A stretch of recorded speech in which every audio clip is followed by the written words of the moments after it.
and gentlemen, the winner of this contest. I look and see, it's not just me. Jeff, why do you insist on doing this dumb internet shit on TV?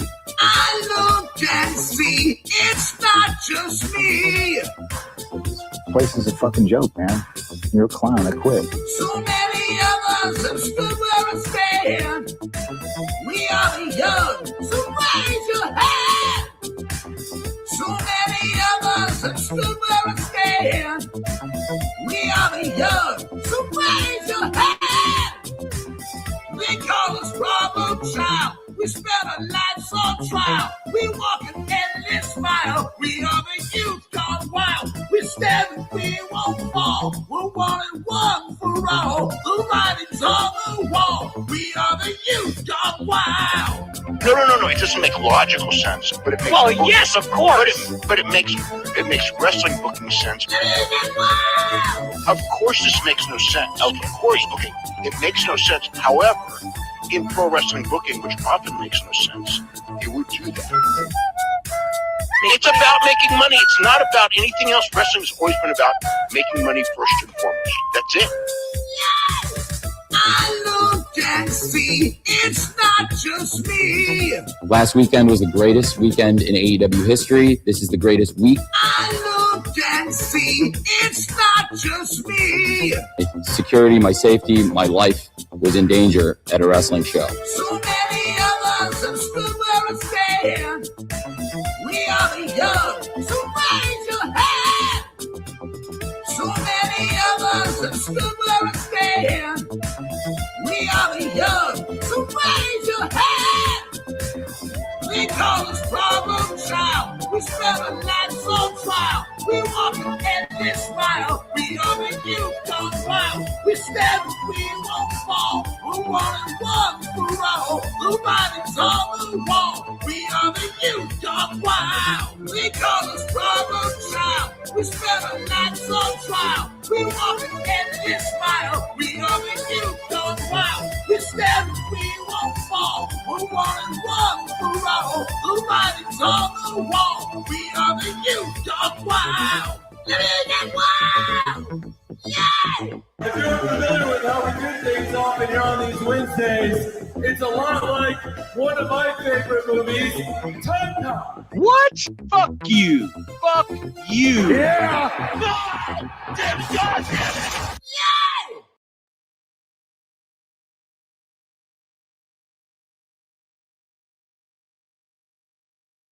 Come Tuesday, I love that idea. You might have saw it coming tonight, but come Tuesday, I'm gonna come on you like nobody's ever come on you before.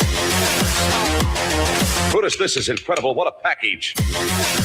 I'm gonna eat his ass. I'm coming.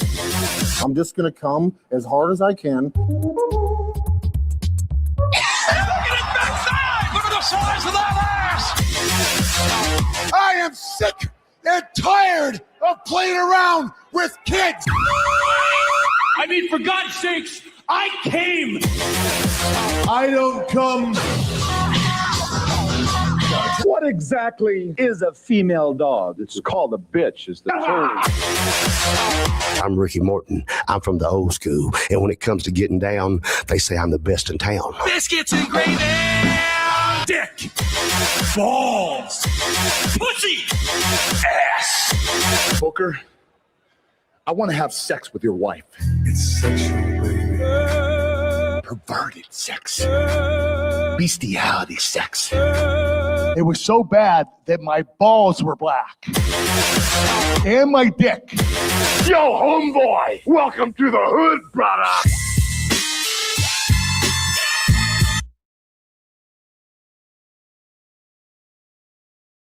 Please, Macho Man, wrestling is not an extreme sport. Not extreme? I'll show you a dream. I've got your lift ticket. Rope toe. Avalanche. Slim Jim, beefy, spicy. Need a little extreme excitement? See it.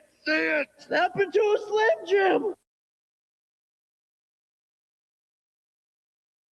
To me, at least, that Tony views me at least as one of the top guys here. You sure you're okay? No, I'm 100% fine. I'm ready to rock and roll. Let's go, dude. Thank you. I Awesome, appreciate man. you. I'm glad you're okay. Thank you. Thanks, dude. Thanks for doing that match. No, hell yeah. Thanks, Tony. Thanks, Jimmy. Have a great night. You too.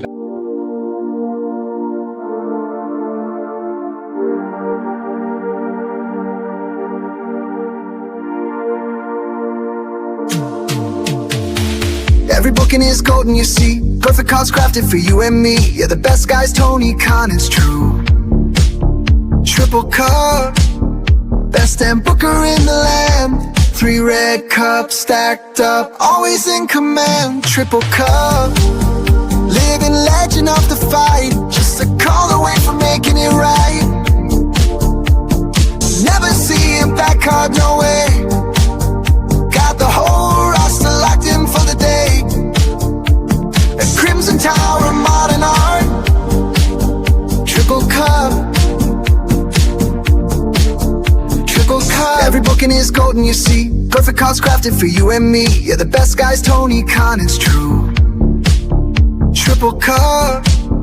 Best damn booker in the land. 3 red cups stacked up, always in command. Triple cup.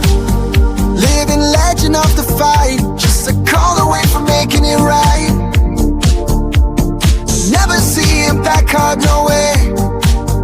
Got the whole roster locked in for the day. A Crimson Tower of modern art. Triple cup. Triple cup.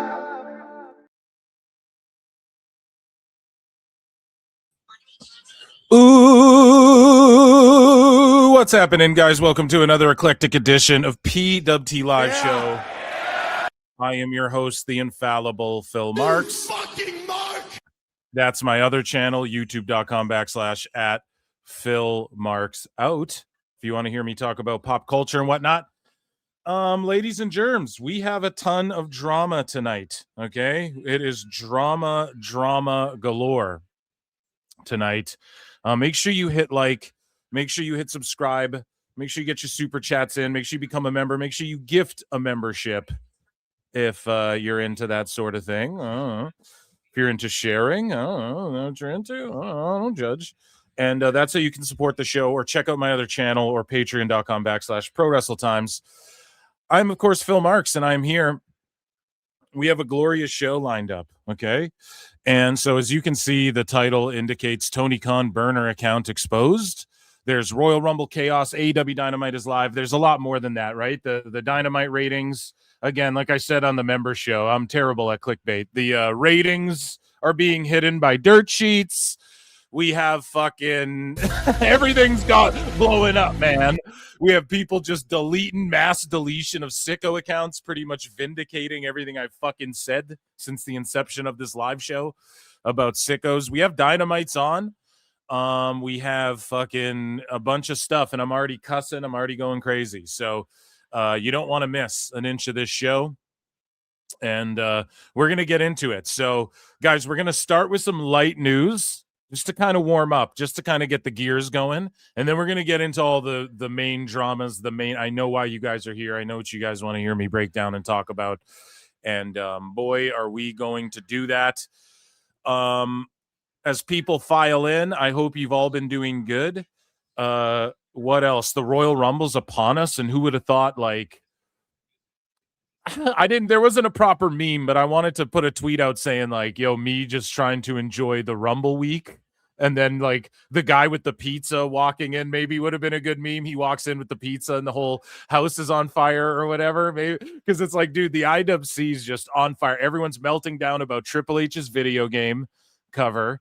Everyone's melting down about this fucking Nick LoPiccolo, Tony Khan expose. And then the Rumble's coming, and then there's like stuff that I hate to blow up WWE spot, but there's shit that's kind of gone like overlooked because of the fact like all this other shit is going on. But the IWC's been crazy, and it's Royal Rumble week, and it's like, damn, what a time to be alive. not involved, but alive in this shit, just observing it, right? We're the wrestling observer, Brian. So it's definitely a funny time to be in the IWC. It's kind of disappointing. It's kind of cringe. This one was funny. And like just a pat on the back to everyone who's been calling out these fucking burners. Like clearly it's just bot farms of people, and you just saw mass deletion. We're gonna get into all that. Fill marks, bookmarks are plentiful today. And then what else, man? We're going to talk a bit about the Royal Rumble. There's some funny things that were kind of like revealed by accident, I think, that just has kind of gone overlooked. 2K26, everybody's clamoring and going crazy over all the reveals, so there's that. And then there's a good chunk of miscellaneous news here too. Oh yeah, so become a member. It's only 99 cents for a membership. And on Member Monday, I did like a 2 or 3 hour long sicko segment because that folder was so full. So instead of watching Raw or doing throwbacks or botches and spots, I just like went off on sickos and talked about all the Nick LoPiccolo stuff sort of leading up to this as well. So you want to check that show out. And yeah, or if you're a patron as well. So I appreciate it. That's my preamble. Let me talk to chat here for a second. George Capture's been a member for 21 months and says 21 Grammys, I'm a savage. No, 21 fine and glorious months. Thank you. Yeah, dude, thank you so much for modding the chat and for 21. God, that's a long time, bro. Thank you, man. Chris Walski's been a member for Trey months. And George Capture gifted 5 Pro Wrestle Clips memberships. God damn, guys. Thank you so much. Acknowledge me. That's how you support the show, man. Thank you so much. And gifting rules, even though it's not Christmas time. It's the season of giving people information on Tony Khan's burner accounts, okay? I'm a Tony Khan burner account. No. Just a heel turn. It was me, Austin, and fucking AEW Defender. It's so funny seeing these accounts drop off that were just clearly bots, you know? Anyways, Rabid Wolverine LC Killer 17 for 2. Let's go, Phil. Go roast Tony Khan. Yeah, dude. We got a segment that's like not, it's not in AEW news. That's a whole separate thing we're doing today. Oh, man. Good shit. Thank you guys so much for the support. What is chat saying? Thoughts. Okay, so does a crazy agent character debut on Dynamite tonight? No, I don't know, man. I don't know. We're going to talk about Dynamite like when it happens. You know, I don't really... It's like an afterthought. Like it or not, Triple H was a big part of the Attitude Era. Yeah, exactly. I saw people saying shit like, he didn't pop off until... What the fuck was it? He didn't pop off until 01 or something like this. And it's like crazy. You know, people are insane. The first Friday tune into, okay, you're plugging a whole ass other channel. The Pro Wrestling Shoot YouTube channel at 3 p.m. Eastern for more information on all the features of WWE 2K26. Yeah, I think I saw them tweet about that. I think it was that channel. And they they're gonna reveal, like, they were given the okay. Annie, you okay, Tony Khan. They're revealing all the features of 2K26, which they've kind of revealed through these like teaser graphics and stuff. I don't know. The game's shaping up to be awesome. Again, if you sold Husey on it, you sold a bunch of games. Right? Because he's the guy who like might skip a year, might not grab it, you know, and he's like, I'm sold, and I'm the same way. Well, typically I just get the game every year, you know. It's like the only game that I'm like, okay, I gotta get that every year. I couldn't imagine like every year buying every NHL, NBA, FIFA. You know, I'll play FIFA, but I ain't fucking I ain't buying every single year, dude. So anyways, let's get into the show. I'm just plugging this other YouTube channel the whole time on the screen. Okay, so let's get into ladies and germs, miscellaneous news, and then we're gonna get into all the drama. So hang tight, stick around, and yeah, this is miscellaneous news. Joke's on you. No. Ladies and gentlemen, I'm afraid I've got some bad news.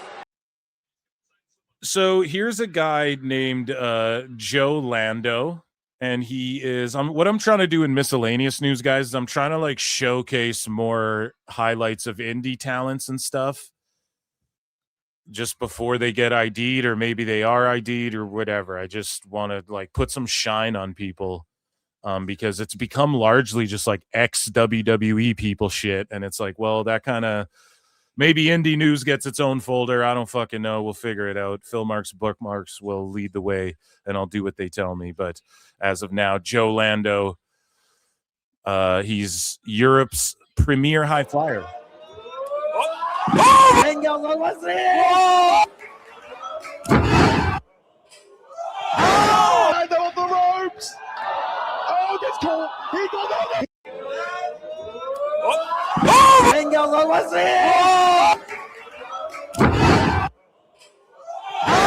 Lando on the ropes. Oh, gets caught. He got on it. So yeah, dude's crazy. He's doing Vikingo shit. No, he's doing the damn thing. I think I have a couple more of these. So here's Ricky Sosa. We played his entrance, guys. We played it on the show, and then like a day or two later, Mark Henry and everybody starts sharing the fucking his entrance and everything. And I'm not saying it's because of PWT, but it's definitely like we caught the wave, right? And I told you guys, this shit's gonna blow up. So make sure you guys are on this train. And for some reason against StreamYard, you're botching. I can't see chat. I have to go like it's not, chats come in like 20 at a time on StreamYard, as opposed to like YouTube, which is live. So I'm going to keep the YouTube chat pulled up here. Sorry about that, guys. Got distracted. But here's Ricky Sosa hitting his shit. Sosa, bang, bang. Sosa. Here we go. The Tahana bomb. Middle rope Tahana bomb. D'accord. So yeah, that rules. He's the WXW champion. Here's Joe Lando again, hitting some more of his moves. Lando inklusive on zwei Schulkicks. So there he goes for a side Und press. sie wann's zwar. Johnson got the drop kick. Help Joe Lando. Wrestling Leon Slater.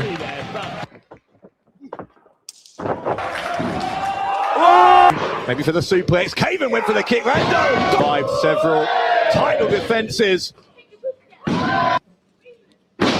Bryant turns around. Sees him too. Shooting star press. He caught him. Randos. And then gonna leap over. So just seriously impressive shit, right? Can he cut a fucking promo and like develop a character and shit? Lando. Joe Lando on the ropes. Oh, gets caught. He got on it. Hino came down full force on Or that. is he just going to take Mike Bailey's spot in 3 years, right? That's the question. Lando, Joe Lando, or if it's going to be Bryant, because this is high risk here. He can do some shit. Again, hang on. Matrix cutter. Oh, Joe Lando. He hits those shooting stars brilliantly. So he also does at one point like a 450. Check this out. It's like a shooting star elbow, pardon me, not 450. Where I guess, is a shooting star a 450? Or is it, how many degrees would a shooting star be? Yeah, because a 450 is a full rotation. No. So you don't do a full, you could do a 450 shooting star, right? Could that be a move? No one try that. That's video game shit. Leave that to 2K. Lando looked like Black was about to win. Like that shooting star press elbow, that's clean as fuck. He hits that so clean. Position. Shooting star elbow from Joe Lando, and that'll do it. Yeah, he hits that super clean. So just a cool finisher. He can do some shit. Joe Lando shouts you out. I think that was it. I think those were just the young superstars I wanted to highlight there. So speaking of young superstars and will they be able to draw and what's going to go on with all of that, over on the UFC side, people were wondering if they were going to be able to draw on Paramount. And one problem that fans pointed out during UFC 324, the debut on Paramount, which I thought was an awesome card. The main event, Paddy Pimblett, in the main event, him and Gaethje was sloppy as fuck, but it was like one of the greatest fights of all time because of that. Like they were just fucking trading blows and it was crazy. So one thing fans trashed UFC 324 for was like all of the ads. And I agree, like watching it as a fan, it's just like during the entrances and shit in UFC, you hear them like talk and break shit down. And there was just stuff cut out that normally I would like to watch. So fans were upset about that. However, we take a look and at some of these numbers here that came out and look at the intro. This is the intro. They stole it right from the premiere on Netflix because it's a TKO production. Now, is that lazy as fuck? Kind of just rehashing shit? Yeah, but UFC, they don't give a fuck right now. And the Dana White's right in that the crossover doesn't exist as much as it used to. Like UFC stole all of the fans that don't watch pro wrestling or would have become pro wrestling fans now that MMA is so readily accessible. And they can just rehash this and a few marks are like, oh, they did that for WWE and it's cool to see again. And sure, you could argue like, oh, it's brand into, but it's like the Super Bowl every year where you expect me to believe that these are the greatest artists in the world, but they all use the same Illuminati imagery every year. Wrestling's not fake! They're all so hack, they all use black and white checkerboards and red fucking circles and people in cages and shit every year, and I'm no. Allegedly? Allegedly.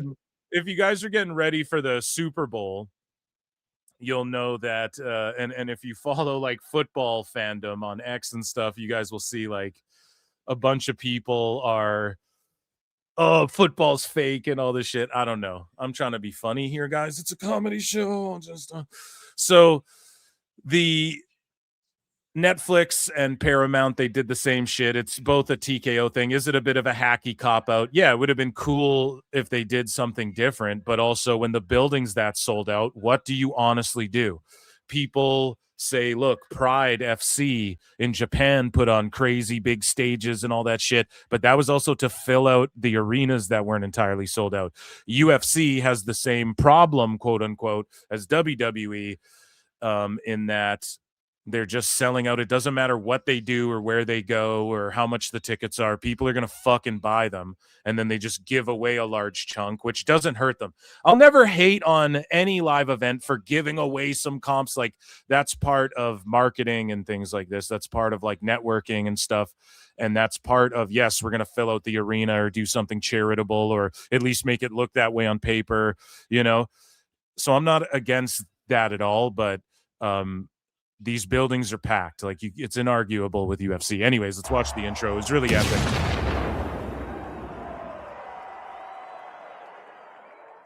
Ladies and gentlemen, welcome to UFC 324!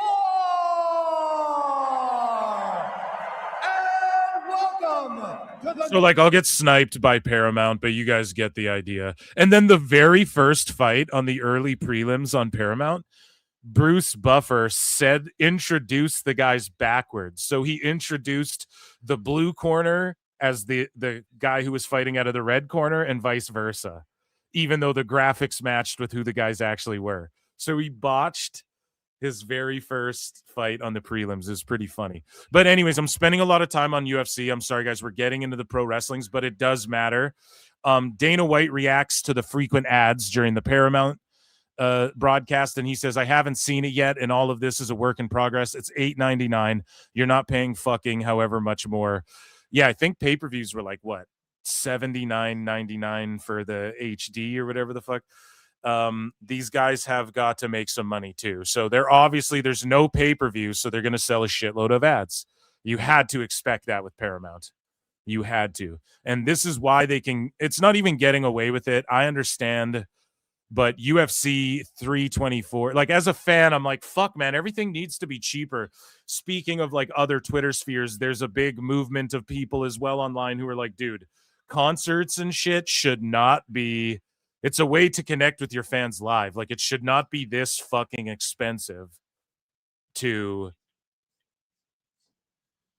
I don't know. I charge 99 cents for my fucking a month per month for my fucking every single week I do a bonus show, you know, like you can't be too outrageous when it's like you have the audience, man. Why are you gouging them and it's because the music industry's dead. Like you don't get paid from record deals, so you gouge the fans. It's pretty fucked up. But so as a fan, I wish it were cheaper, but at the same time, like Dana is right. Look, you're paying $8.99. We don't expect a monthly pay-per-view. They're doing 2 of these like big numbered events back to back as well. So they're giving 2 big, what would be known as PLE or pay-per-view cards back to back weekends as well. And you don't got to shill out the money twice for it. And most people would shill out the money. Like they were still, well, not most actually, pay-per-view's dying, but like illegal streaming is something that that is huge, and people who illegally stream would pay for shit more if it was just cheaper. Like at least studies, quote unquote, have found this. But like how reliable are those studies? You have to be real internet sleuthy, but there's documentaries on the piracy game and all of that, and they're quite compelling if you're into that. But anyways, 5.93 million concurrent streamers on Paramount. That's crazy. 6 milli on Paramount. If you factor in replays and shit, I'm sure over 6 milli watched it. Paramount Plus gained 1 million new subscribers on the day of UFC 3.24. 1 million new subscribers on Paramount. Holy shit. It's crazy. That is nuts. And talk about a draw. So, you know, people, or the Observer rather, write this fucking article because it's like doom and gloom about TKO. And people are trying to demonize them steadily. And the Wrestling Observer writes this. I hate going on their glitchy ass site. It glitches out because my ad blocker and shit. So, new reporting from The Guardian. No, I am not disabling my shit. So, new reporting from The Guardian. Wednesday has the estimated amount that Paramount Skydance is paying TKO for Zuffa boxing broadcast rights, in addition to some interesting quotes regarding the tactics of WWE and UFC's parent company.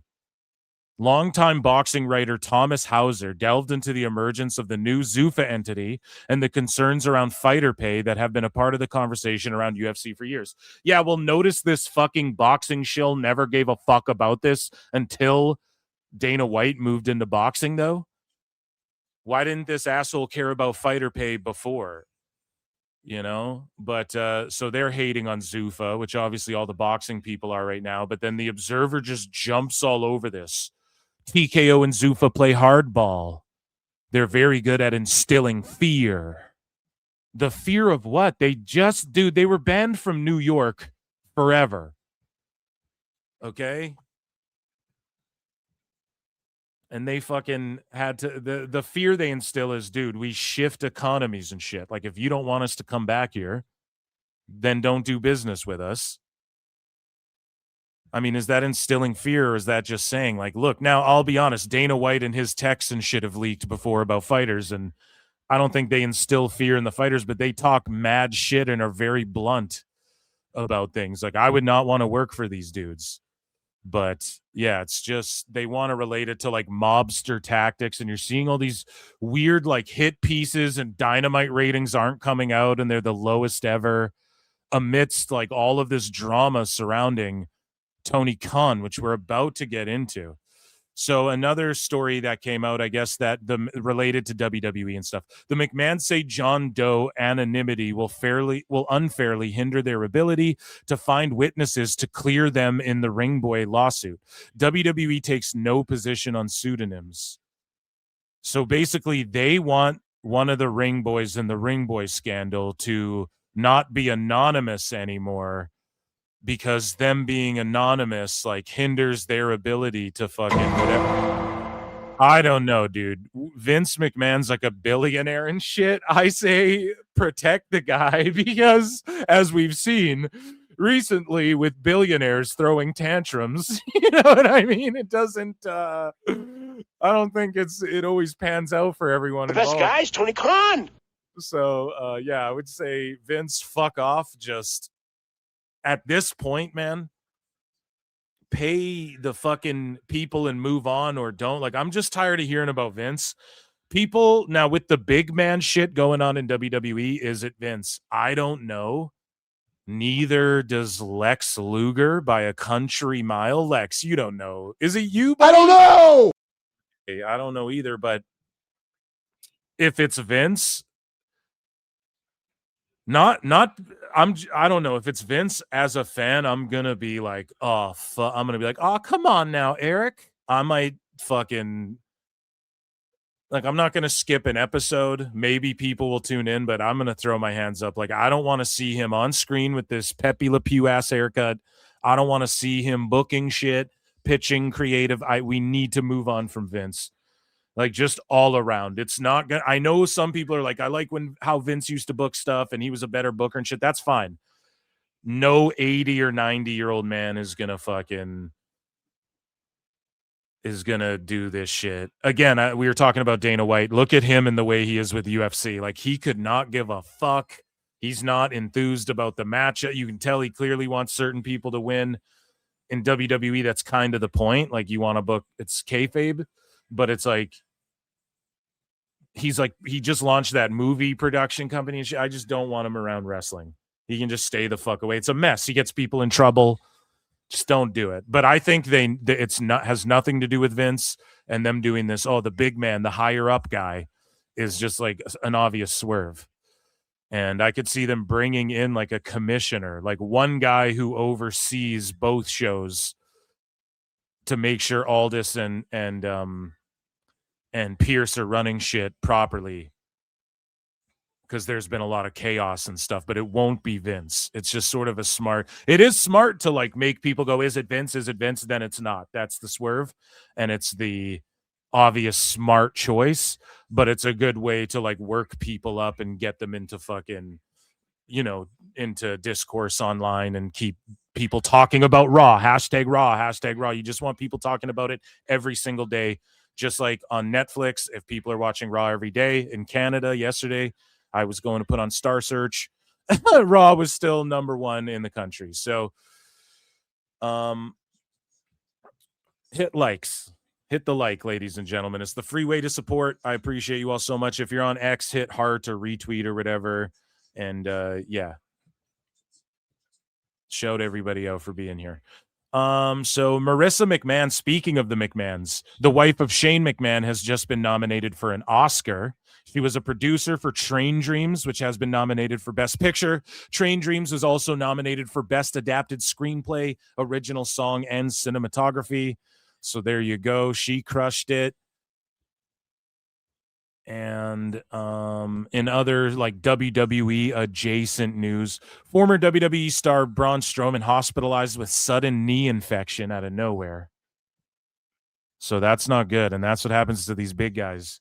And yeah, I was talking all this shit about he should come back. Fuck that. Just take care of your health. Do your TV show. Never mind what I was saying. I didn't realize there was like some shit like that. Not even worth it. Hopping on planes or whatever. Fuck fuck all that shit Phil was talking about. You just go over there and do your thing on your TV show, eat good food and stuff.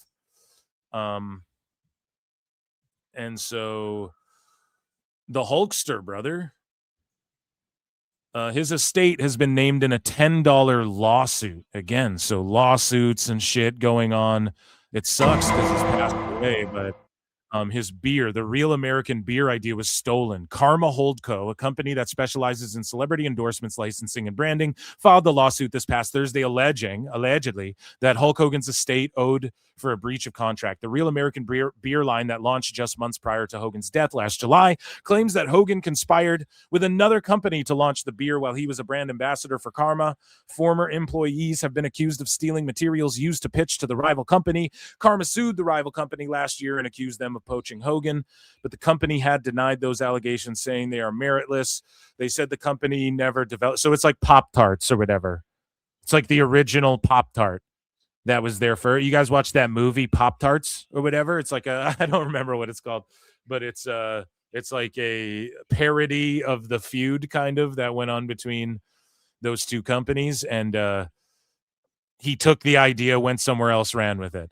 And they owned no beer-related trade secrets. They further said the defendants never solicited Hogan or interfered with any contract or relationship. Real American Beer is available in 20 states. Shout out at Machiavelli DTA for putting this out there. And I mean, yeah, it was the last venture prior to his passing. It's making a shitload of money. He invested in like a restaurant or something across the street from MSG, or are my details off on that? I can't remember. But yeah, they're just trying to get a piece of that, I guess. And maybe they feel like the idea was poached, but why didn't they sue him before? So he's like, why didn't you sue earlier? You know, that's what trips me out. So WWE and AAA commentator JBL, according to Dave Meltzer, except Juggalo champion, Juggalo Championship Wrestling, Brian, except actually, it's the idea was they've been having talks with JBL about becoming a full-time performer on their weekly TV show, Brian. And yeah, if he could do that, cool. JBL would be cool on that show. I guess I don't really watch the show actually, so I'm lying right now. I don't know if it would be cool. I just see the clips and it looks different, and him swigging beer with Cowboy James Storm and clotheslining motherfuckers, super kicking some motherfuckers. I'm down with it. Your boy Phil's down with it, so book it. Moving along here. In also WWE sort of adjacent news, Matt Cardona appears in NWA again and attacks Tom Latimer and steals his championship rematch. So Billy Corgan working with Cardona, at least. I don't know if they pre-taped all this shit in advance. I really don't know how they're pulling this off, but I'm down with Cardona working, like if he works TNA sometimes still or works whatever, but he's in the WWE title picture as far as like he was in that tournament, that mini tournament. Cardona doing AAA or any of this shit, he's a net positive. And how do we know this? Because he was a draw in the indies. So it's not like he isn't going to help NWA out if he might appear in their shows and take title shots randomly and get some work in. And that is the bonus to working in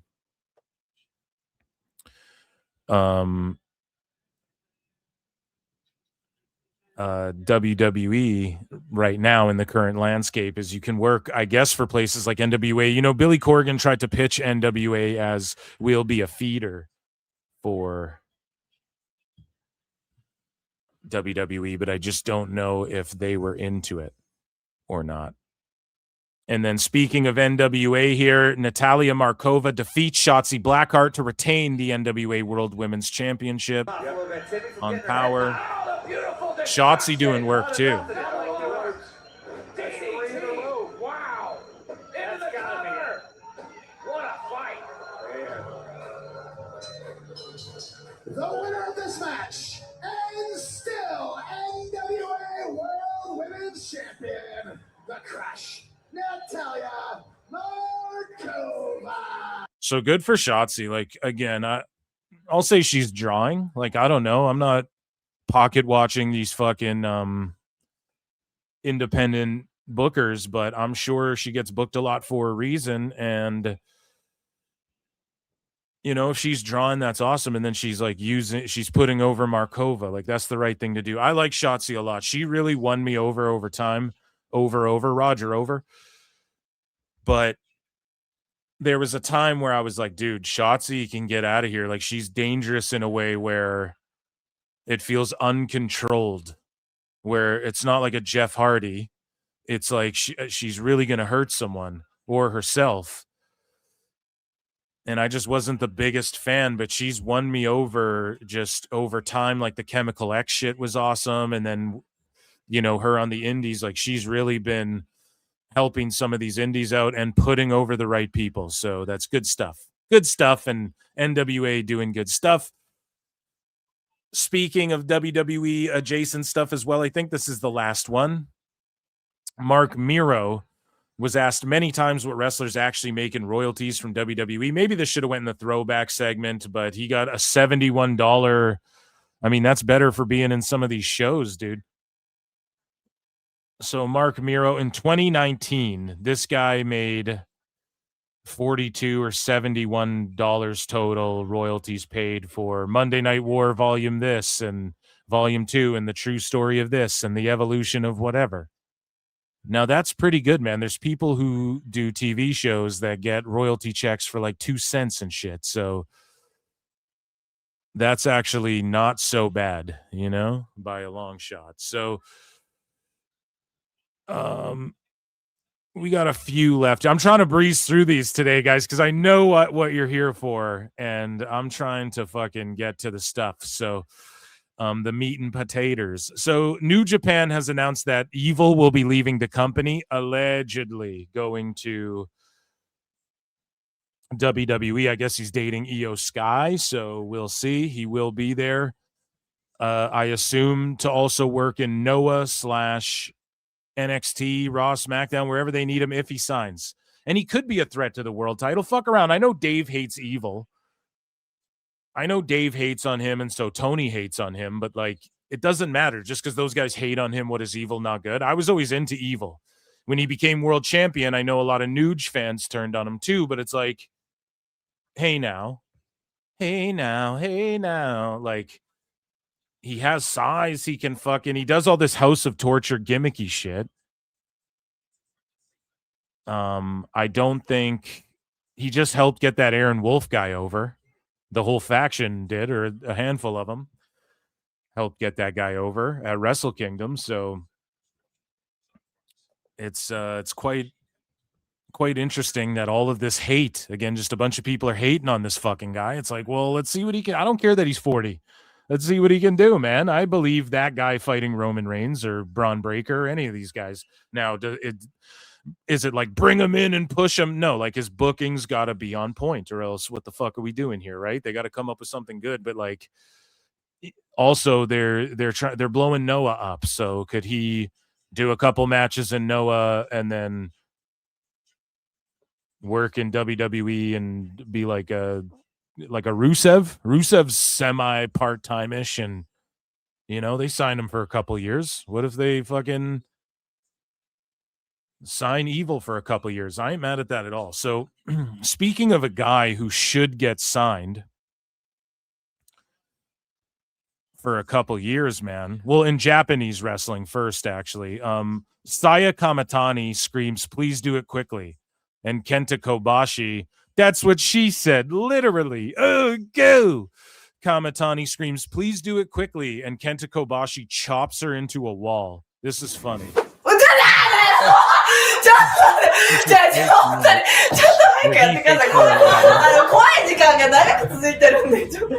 And then he just chops the shit out of her.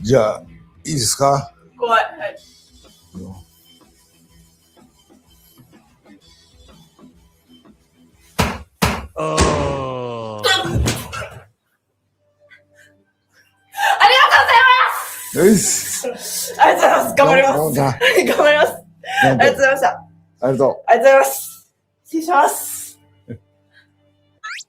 See, it's like an honor if Kenta Kobashi does that, but it's not an honor if like Eddie Kingston thinks he does that to you, but doesn't really do that to you. Do you know what I'm saying? So I'm just take a minute to hate on fucking Eddie Kingston real quick.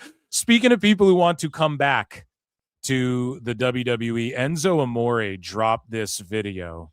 When I first got signed, Dusty Rhodes said to me, you could be good, you could be bad, or you could be different. And you are different.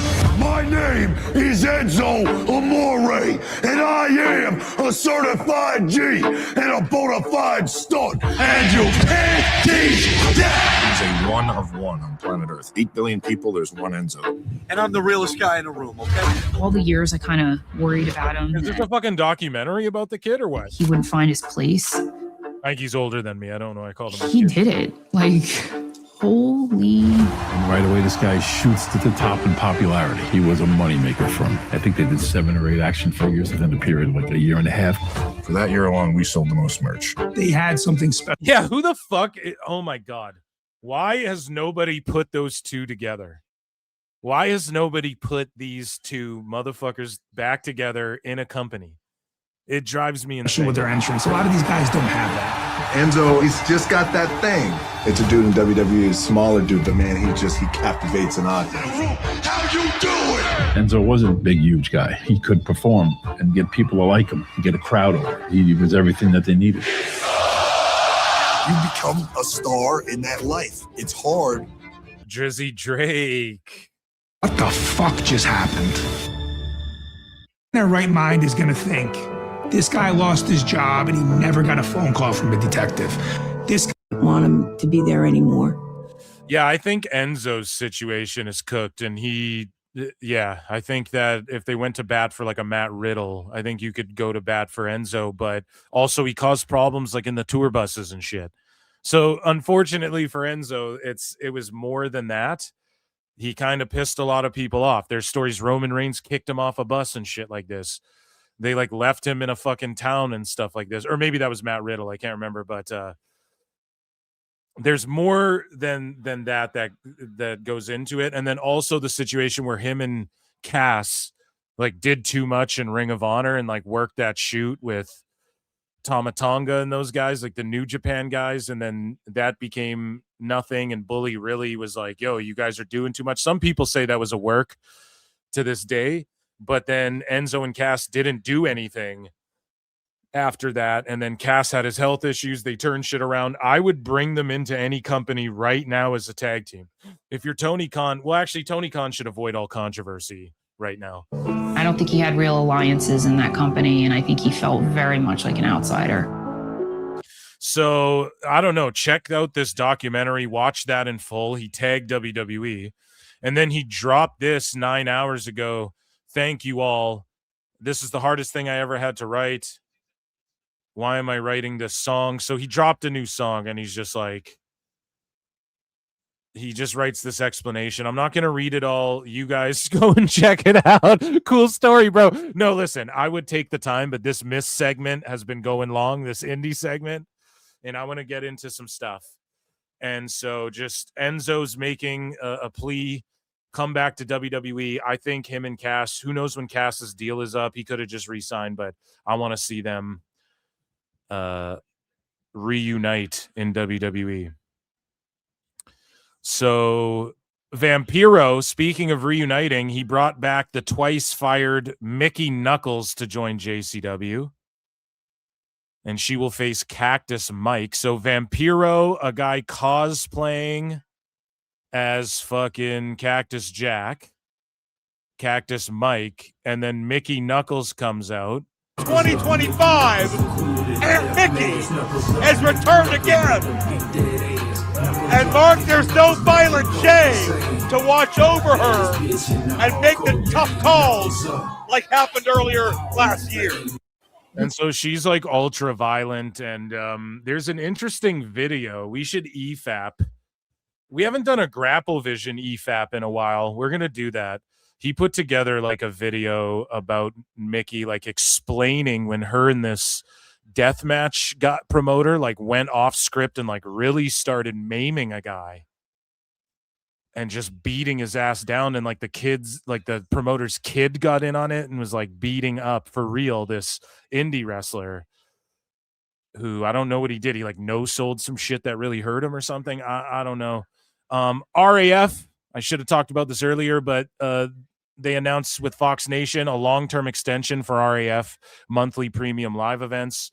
And again, man, this has been really fucking good. RAF has been a really good thing for the martial arts community, and it's good for the pro wrestling community as well, because some of those guys might break off and go to UFC or go to WWE one day or get NIL'd or whatever. And then also they're mixing it up with like legends of MMA. Like there, you get like Colby Covington versus fucking Luke Rockhold and shit doing a grappling match. Like it's really cool stuff. So Armin Sarukian, who's one of the top UFC lightweights, probably next in line for a title in the UFC, and he's there wrestling. And it's like, why does UFC permit this? Probably ties to Fox and stuff like that, and some of the ties, behind the scenes in the entertainment industry and whatnot that TKO have and shit. I could see that being the reason why, but it's really cool. It's awesome that like Bo Nichols over there, wrestling guys, and it's just awesome. And it's funny because Dave Meltzer said, oh, if he singled out, well, I guess he singled out Conan and Bischoff in particular, but I guess that's not singling out. That's two people. I don't know. I'm no what am I, a mathematician over here? So, Dave Meltzer singled out Bischoff and fucking Conan and was like, oh, if they want to do better, you have the opportunity, guys, with RAF and AAA. If you want to do better than Tony, let's see it. Look at what AAA is doing and look at the business RAF's been doing. So they literally owned Dave, and that doesn't get covered enough either, which I've reiterated it a few times, but someone's got to do a video on that. Devontae Rackley, Millennial Smark, do a fucking video on that. Or, the young superstar, babyface, that former heel thing. So speaking of controversy, a wrestler was fired from promotion after wearing an ice vest. So Ice, he should have wore a vest that said fire. Am I right, guys? But right? So I guess Brody King is the only guy who gets away with that. And that, ladies and gentlemen, was miscellaneous news.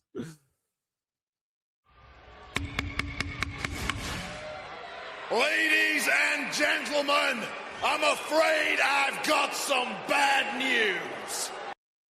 So, guys, like YouTube chat going insane. StreamYard sending in, like, I'm getting the chats in bunches for some reason.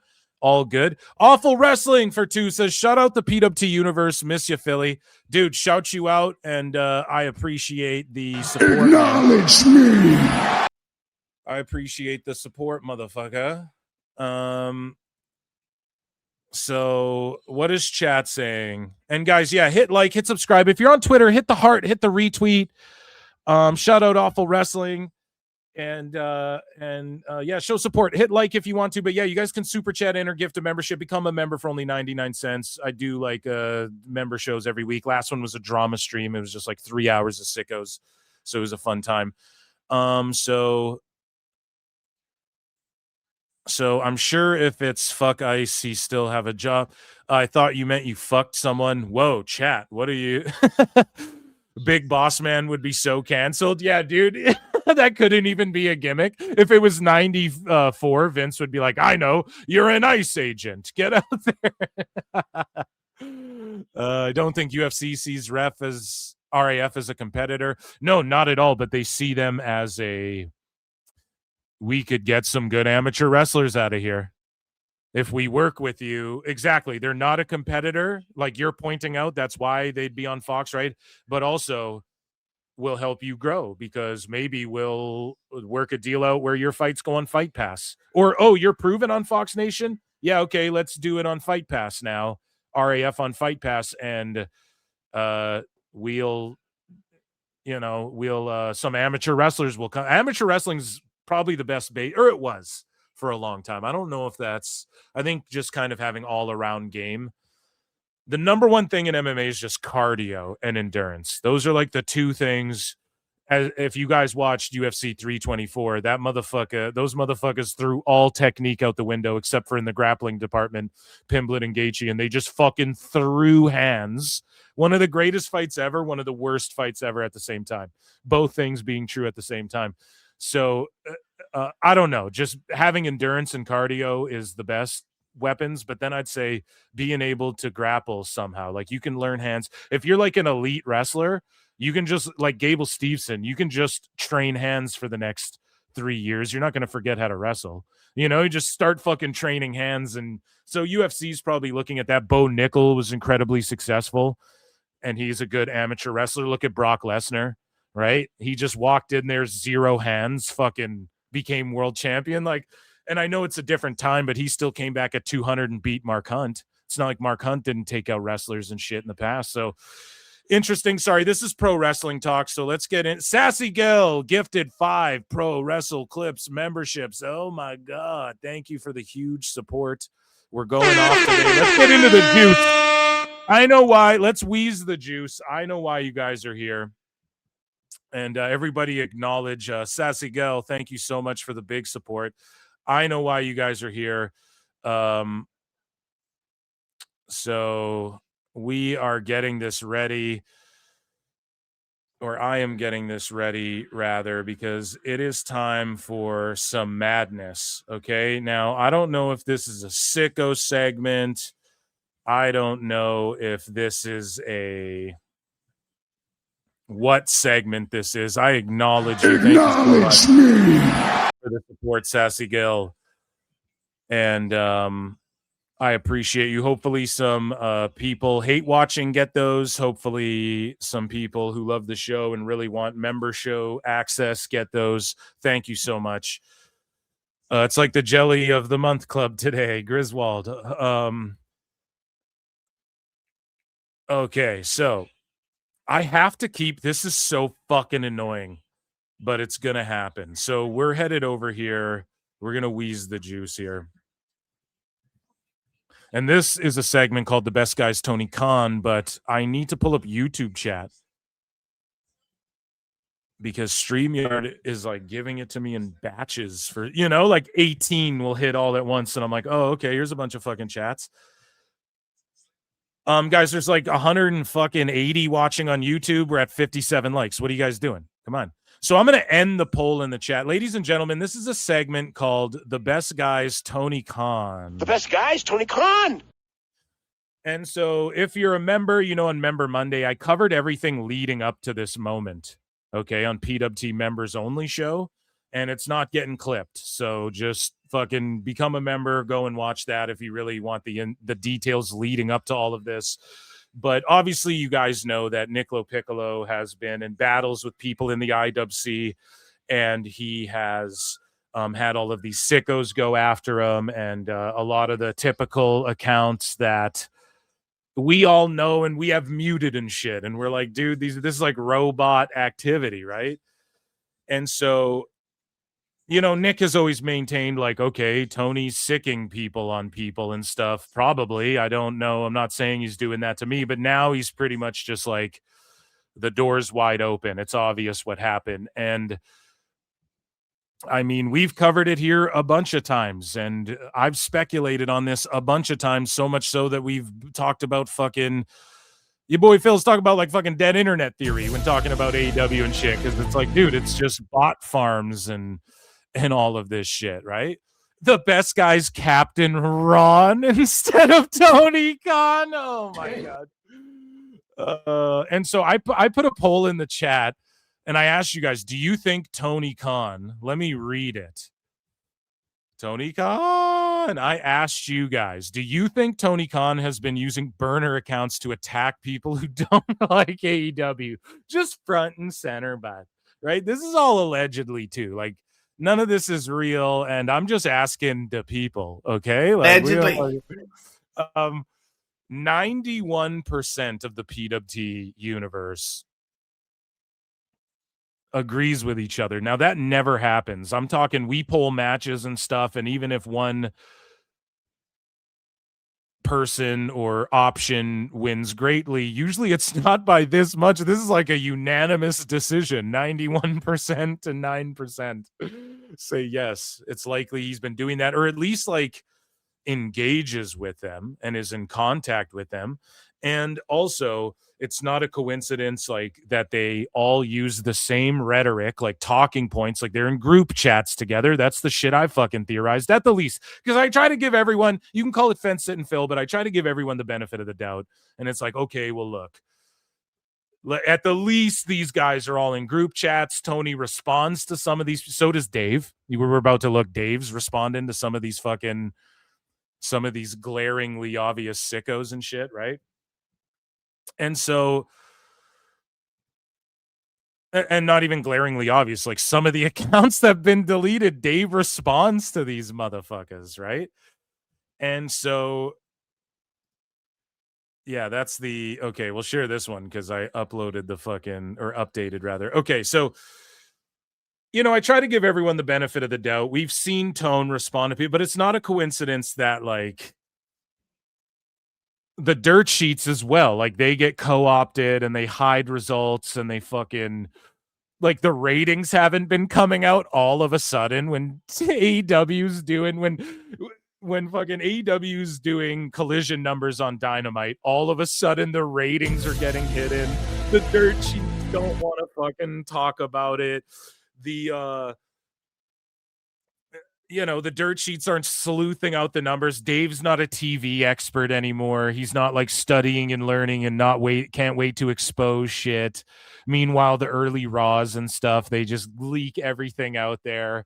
But then all these like kind of hit pieces about, not hit pieces, but just all these like fucking, you know, Dave Meltzer saying, we just covered it, like TKO's instilling fear in people and WWE, like just all these random ass stories that are just garbage coming out to try and like balance this out. Or I don't know, but just the writing's been on the wall for AEW.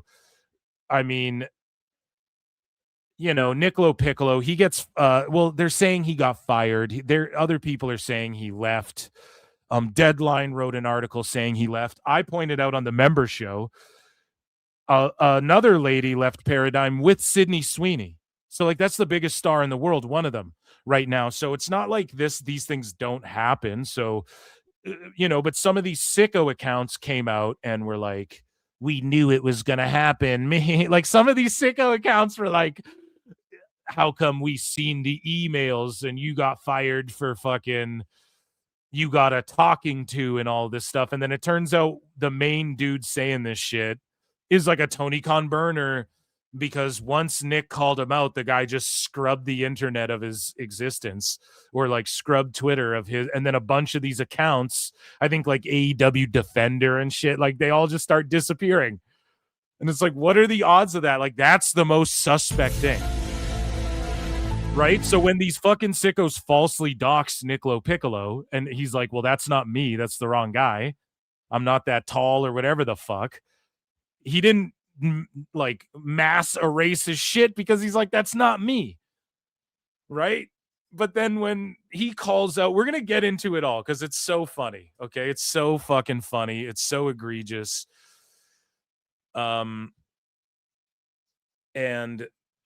again, I went more in depth with all of that stuff on the member show, but basically it's like whether Nick got fired or released or whatever, or chose to leave or whatever, that remains to be seen. Are his clients going with him? Some people I've seen say like, oh, his clients are going to ditch him. Maybe, like, you got to understand that fucking, or likely, because you got to understand the client relationship is like, that's your person. You build a relationship with them. It's personal. You guys make business deals together. You benefit from each other. So is everyone, like, he's helped some of these people lock in big movies and shit. You think they're just going to ditch him? Hey, we got a new guy. Like, yeah, Paradigm's going to take some of these people out to lunch and go, hey, we got a new guy over here. We'll match you up with him. And yeah, they're going to try and keep some of these people. But as I pointed out, some lady left with Sydney Sweeney to another fucking agency recently. She's the biggest star. So sometimes there's bigger moves out there. So whether Nick is I mean, it's not, I would say it's not doom and gloom for a 17-year guy who knows what he's talking about. But yes, did Tony Khan, I talked about this a long time ago, did Dave go to his message board and go, yeah, it's really him, don't respond to him and stuff? Yes. Did Tony Khan call people and melt down and spurg out? Yes. Does Tony Khan have fucking Nick LoPiccolo's phone number and could have just called him directly? Yes.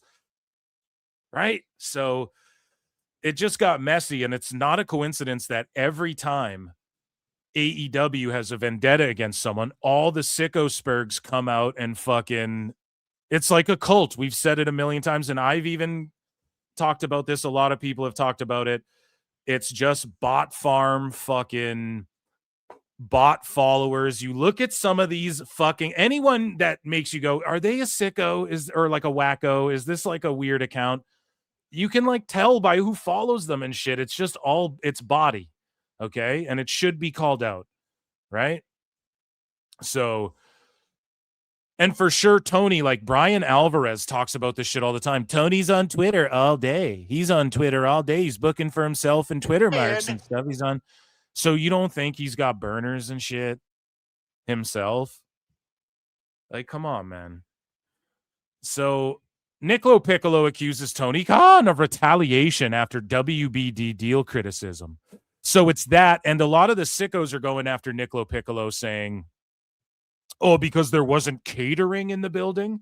And again, I said this on the member show. I said this way before the member show when I first covered this shit, and I'll reiterate it a third time here.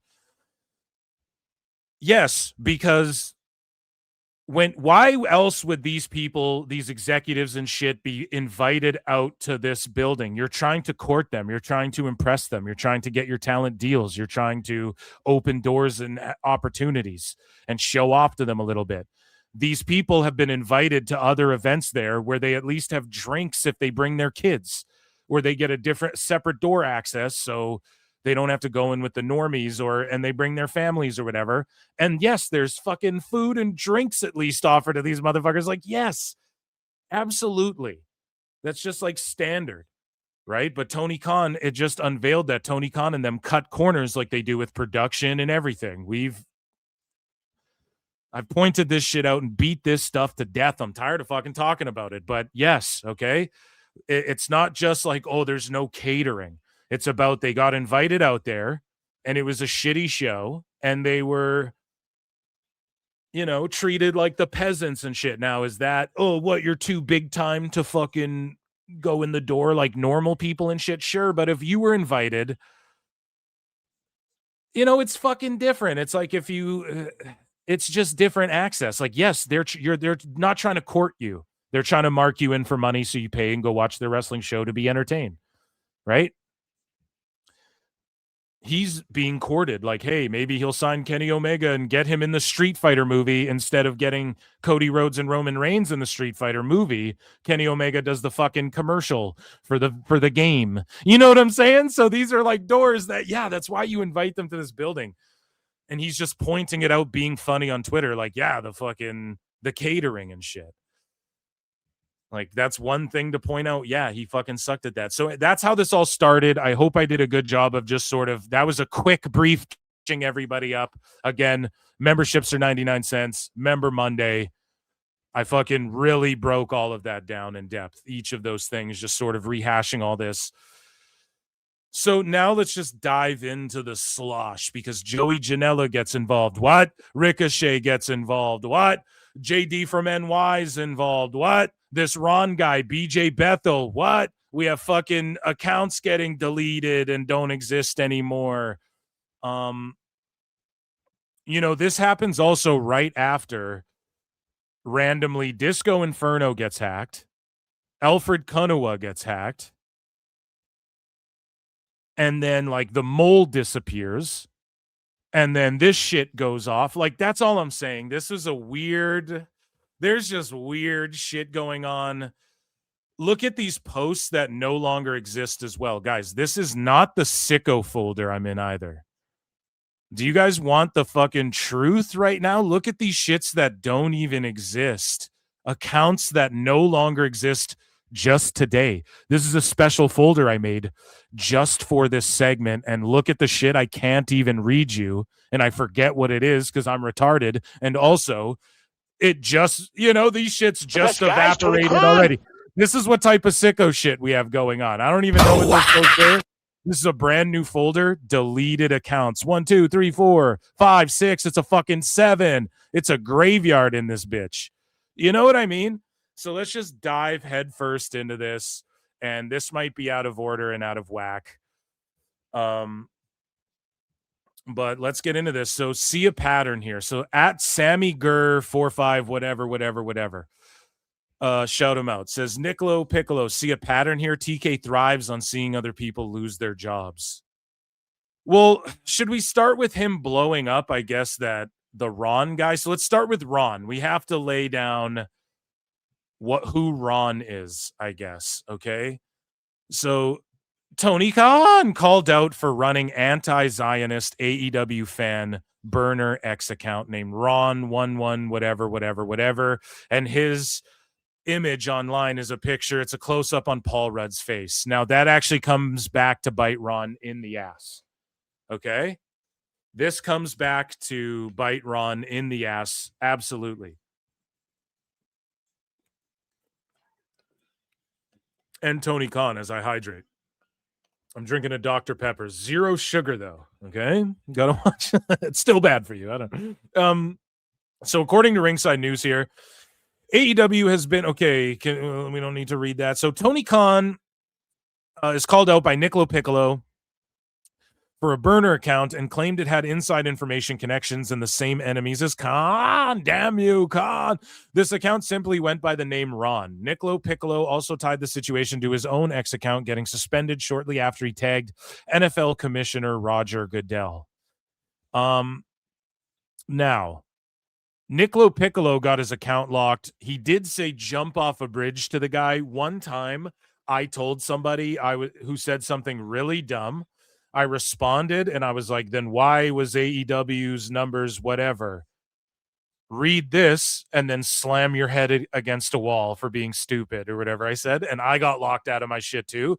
So that could totally, who knows? But they've probably been mass reporting Nick's account this whole time. And X is probably going, hey, we didn't find anything wrong with their account. So it's not like it didn't have, him saying that wasn't a good idea on X, but it's not like he had to get reported for that. People say way worse than their accounts don't go away. So he was probably getting mass reported this whole time. Let's just be honest about it, right? And so this pro Tony Khan account, and this is according to Nick LoPiccolo, which I have the OG post, and then he's going at it with Switchblade, dude. Oh my God, these fucking guys. Yeah, I don't fucking know where these posts are. Oh man, this account that's suspended might be Nick's account, dude. Oh no. Was it just deleted? Oh no, look, his account's gone right now. Oh my goodness. That's no so good. Let's see. Oh my God, his account doesn't exist. Oh my God, breaking news. Nick LoPiccolo's account does not exist anymore. God damn. He deactivated. Okay. Luckily, it didn't get deleted. If he did it on his own accord, on his own volition, then we're cool. But, damn, I just hope he's doing good. This is a lot to, when jobs get affected and shit. It's fucking gross what they did to him, man. Trying to dox him and then, fucking Switchblade piling on too. It's that's cringe, bro. We shouldn't. But yeah, we're gonna get into that. I have it bookmarked, but Switchblade was he made it personal and shit, and it's well, fuck, man, they're fucking with his life and shit. I don't know. We're gonna get into all that. We're gonna break this all down. as we have been. So yeah, unfortunately he deactivated, but I think I saw a post where he said like he was doing that for the sake of his clients and shit earlier, but then his account wasn't deactivated, so I just assumed like he did it. And I'm contrary to belief, I'm not on fucking Twitter all goddamn day. And so I I seen it and then I come back and it's gone. But I had a bunch of Nick LoPiccolo stuff bookmarked. That isn't bookmarked, guys. So we're going to have to make do with what we got here. Anyways, so luckily Ringside News, they transcribed it for us. So what Nick LoPiccolo said, do I have to say his name in full every time? I'll just call him Nick. I'll just call him a LoPiccolo. No, the Namekian, fucking Nick. This pro Tony Khan account that posts things that only Tony Khan would know followed BJ Bethel and other Tony co-conspirators, followed TK bot armies, is Muslim, anti-trans, anti-Jade Cargill, anti all of the same people as TK, immediately mass deleted his posts and locked his account down after I tagged NFL Commish on Sunday night. That must have hit too close to home because obvious burner at Ron whatever reported my X account to get it suspended less than 15 minutes later after I tagged the NFL. And I connected the dots here, but this guy has inside knowledge if I got fired from Paradigm 12 days ago. An anti-Zionist burner obsessed with pro wrestling and AEW with close connections to Hollywood. Sorry, Tony, the VPN won't save you. And now here's the thing, man, when you connect the dots, and I'm not trying to like fucking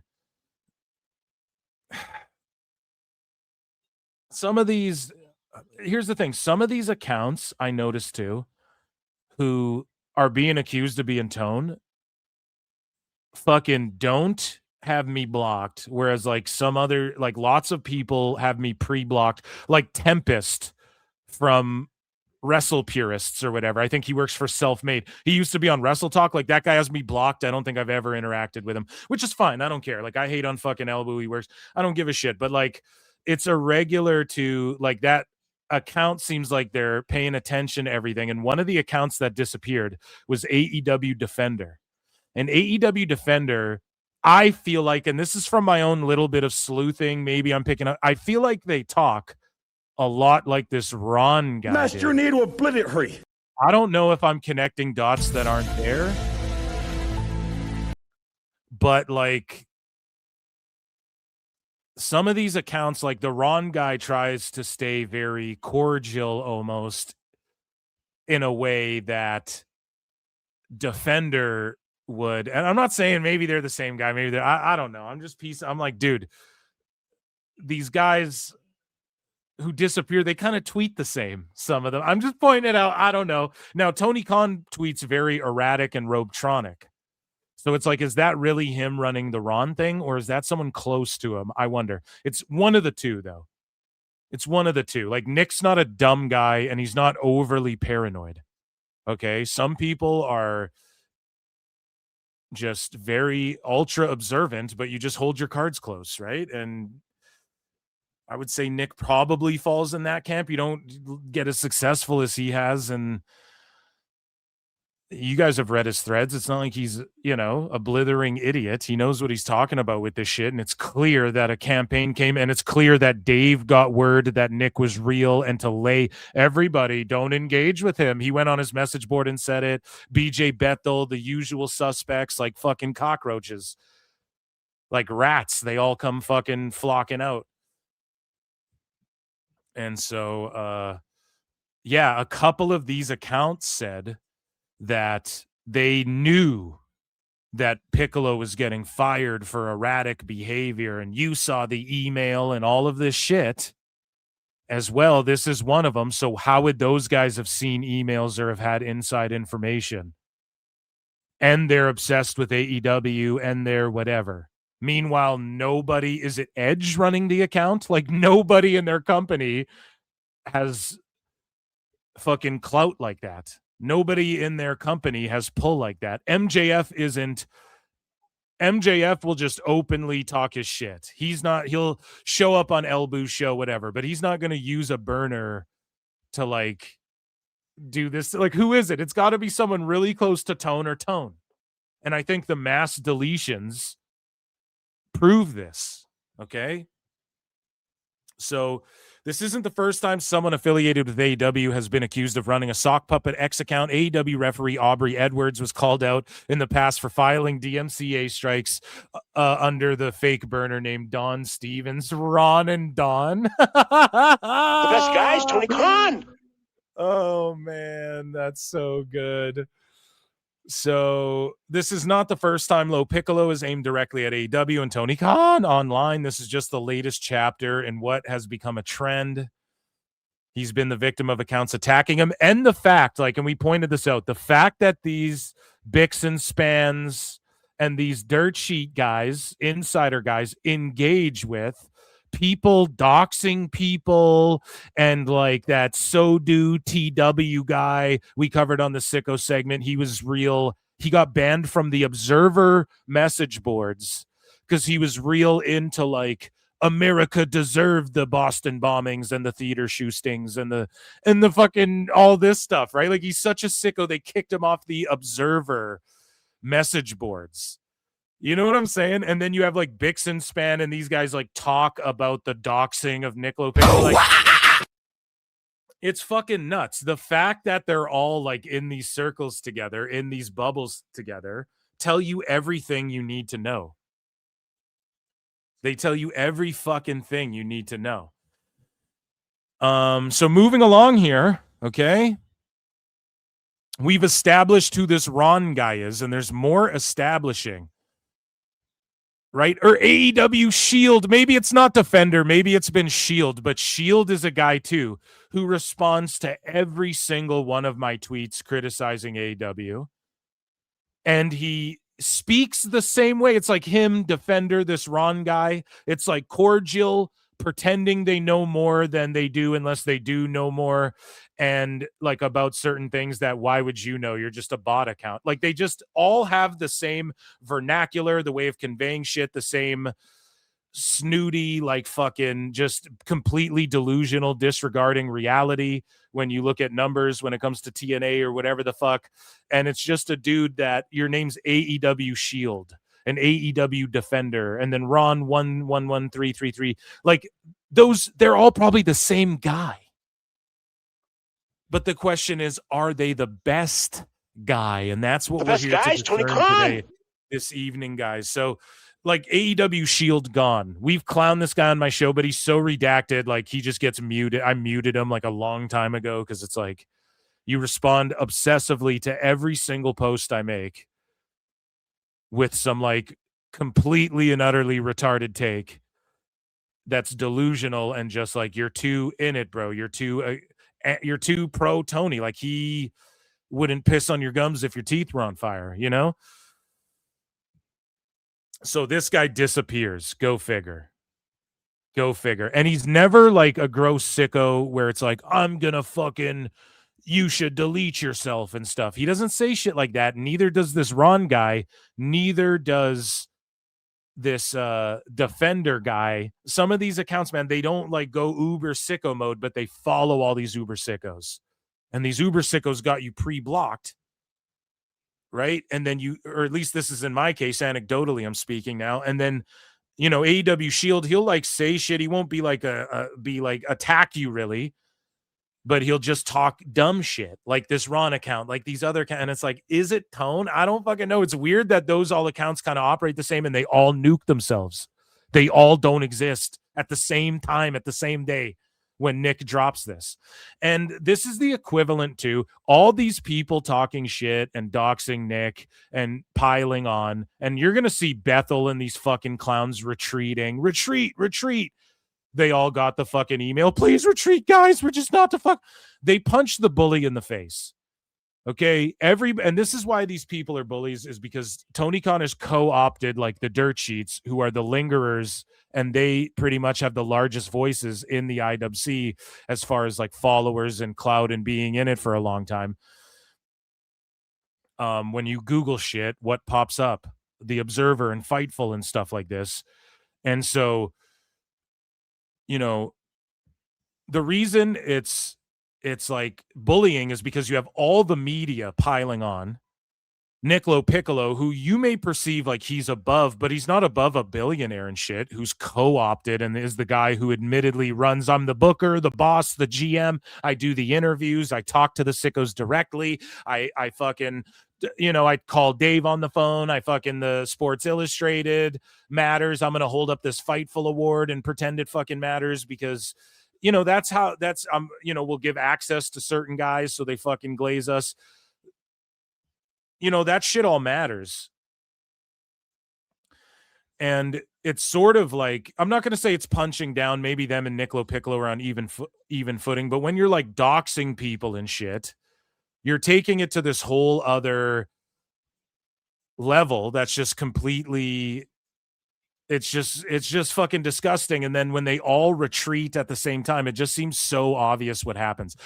I forget the initial point I was trying to make. Oh yeah. So someone said in chat, sickos fucked around till they found out or whatever. That's exactly it. It's sort of like punching the bully in the face, what Nick did. Because he goes, hey, Tony Khan, calls him out. And then it's like every fucking thing, all of these people back down. And I'm sitting here like it's a new day. Yes, it is, because maybe some honest discourse surrounding AEW will come about because of this. Maybe we can get to a place where it's like, okay, these people were right about all like this fucking weirdo behavior and why people like, I've said it for a long time, the sickos and this type of shit and the dirt sheets fucking sweeping for AEW is why so many fans have turned this shit off. So many hardcore wrestling fans and casuals just get lost in the sauce. Freddie Prinze Jr. talked about this on his show as well, Wrestling with Freddie recently. He was like, yo, some of these celebrities, like the reason you don't see the celebrities on Stranger Things is because you don't want to get, and he didn't say Kat Dennings, but he's like, you don't want to show up on the show and have all the fucking deal with 3 days of internet fans going, you're fucked. Oh, the Fed. Oh, blah, blah, blah. Like even Freddie Prinze pointed that shit out, and he loves AEW, and he hates on the ESPN deal and things like this. So he's willing to call it like he sees it. And he's saying like, yeah, some of these guys, like some of these celebrities, some of their agents aren't going to tell them to go and do that. They're not going to make time for that in their schedules, because for sure WWE and Netflix reached out to some of these people, but they're not going to make time for that when they're huge stars and they got to deal with 3 days of fucking, where they look under Vanessa Hudgens' fucking posts and they see what some of these redacts post under their shit. Like they don't want to deal with that, So, it is funny how like they turn the lights on and the roaches scattered, dude.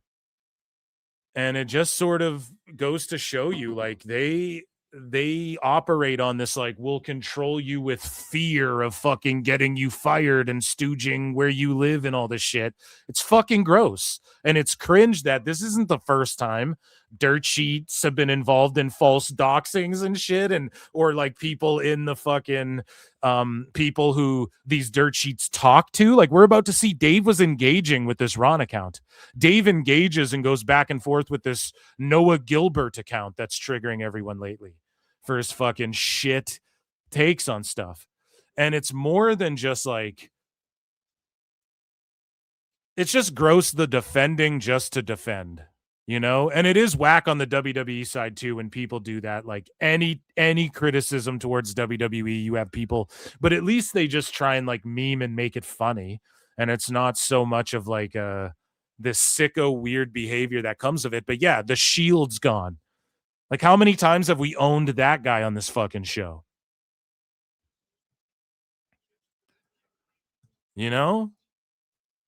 So moving along here, man, this Ron guy, like, let's just go through these because I don't know what order. We've established who Ron is, and Nick's tweets are fucking disappeared. So we don't even really, we're just going to have to go through these, okay? We've established who Ron is, I think, as best as we can without the other tweets. Like, Nick had a bunch of screen grabs and shit. I should have saved them all. But, Sammy Gurr says, see a pattern here. TK thrives on seeing other people lose their jobs. So let's see. JD from NY. I'm over here now. Now I'm over here with JD. Oh, let me ask you about this, JD. Sure thing, bro. Sure thing. So Nick LoPiccolo tweets this out. Careers don't stall. They change velocity. This wasn't about leaving. It was about runway. What comes next moves faster. Next phase already in motion. Another announcement soon. And so JD says, fucking rock star. Excited to see what Nick does next. Huge congrats to him on a very promising move. Capiche? And then this Ron guy spurgs out on fucking JD. Like, bro, you're busted. This is like, should I do it in Tony's voice? I don't know. In Tony McRon's, or Tony Ron's voice. I guess that's his new name. This is like congratulating you for no longer commentating hog. Congrats, they 100% fired him. And it's like, even if they did, how do you know? And he was saying shit like this because we lost the tweet. So I'm going to have to speak. This is like, this is me paraphrasing, but this Ron guy was saying to Nick, like, you saw the emails, Nick. You know I know. You confirmed it. Like, you know what I saw and all this stuff. And it's like, okay, let's say you did it, whatever. That just stooges that it's Tone. Like, who else would it be? And Nick had some cool shit. Like, he was dropping people's DMs and shit, which I don't know if that's cool, but when your back is against the wall in this Tone situation, I get it. If it's just like to hurt someone, that's kind of lame, but that's not what he was doing, right? Like he was fucking jabbing and crossing and 1 and 2 in his way. Just, he's jabbing and leg kicking his way out of this fucking corner before he unleashed and dropped the bomb, right? So, and I've heard rumors. I'm going to throw rumors out there, and this is just shit I've heard, like not connected, and I'm not a dirt sheet, so it doesn't matter anyways what I say.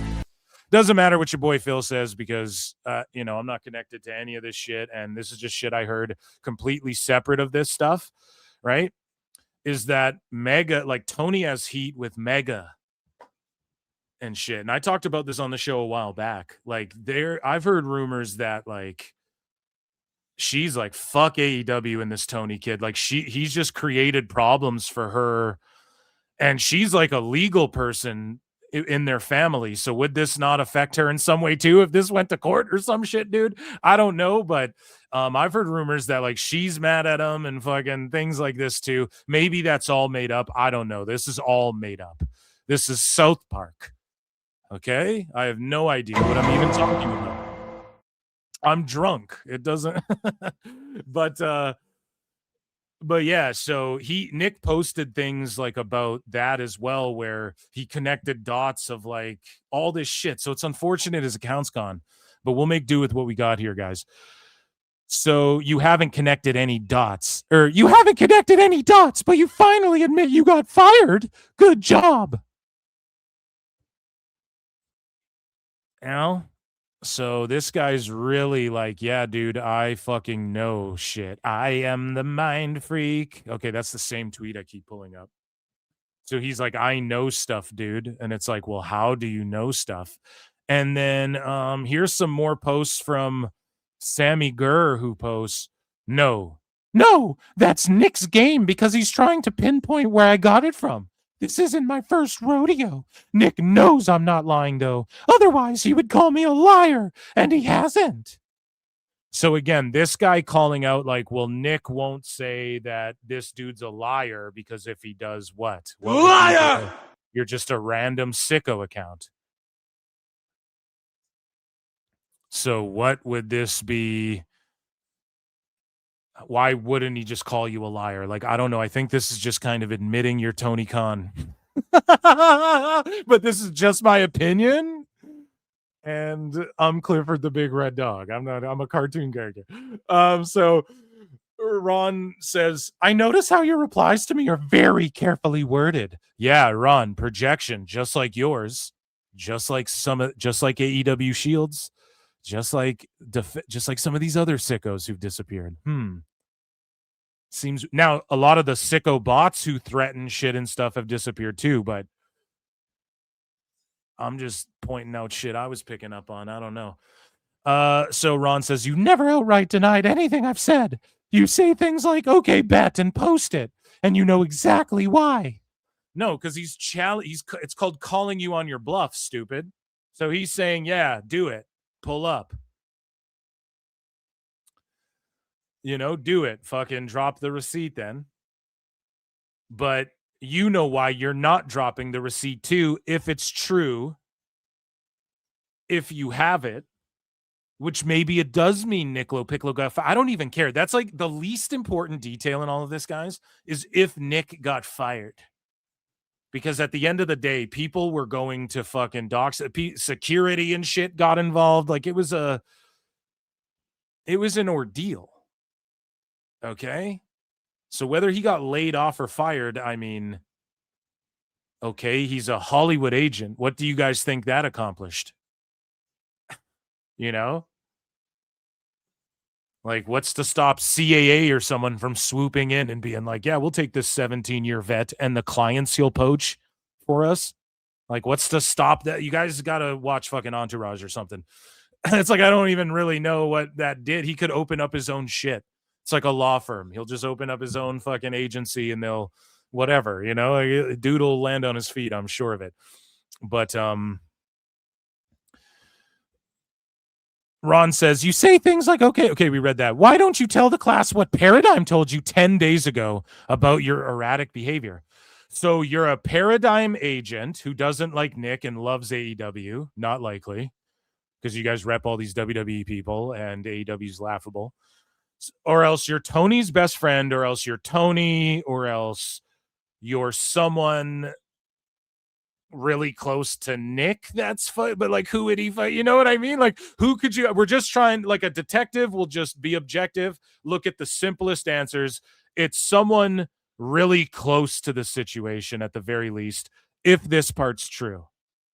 But if it's admitting a firing, and this is what Ron or Tony McRon or Tony Cron, whatever you want to call him, what Ron is too dumb to fucking realize, and what Tone would be on too much Starbucks and fucking Adderalls to realize, is that allegedly is that if that's true, then you played a hand in all of his theory in the doxing and the getting him fired, which that has to be illegal too. No, like that's some fucking shit right there. Like, so it proves both things true. Does that make sense, chat? Like it proves both things. Then if that is true, then that you know about this firing thing, then who are you to it to where you're so close? Then it proves Nick that they all had a hand in getting him fucking fired. So what? This is it's just a bunch of dummies thinking they own Nick LoPiccolo, and you notice none of the dirt sheets are running with it. It's very TMZ-ish, I guess. Like Ringside News has got it covered. But if this happened to Trips or Vince, imagine what all the dirt sheets would be running with right now. So, yeah, here's the other tweet. I noticed how your replies to me. Oh yeah.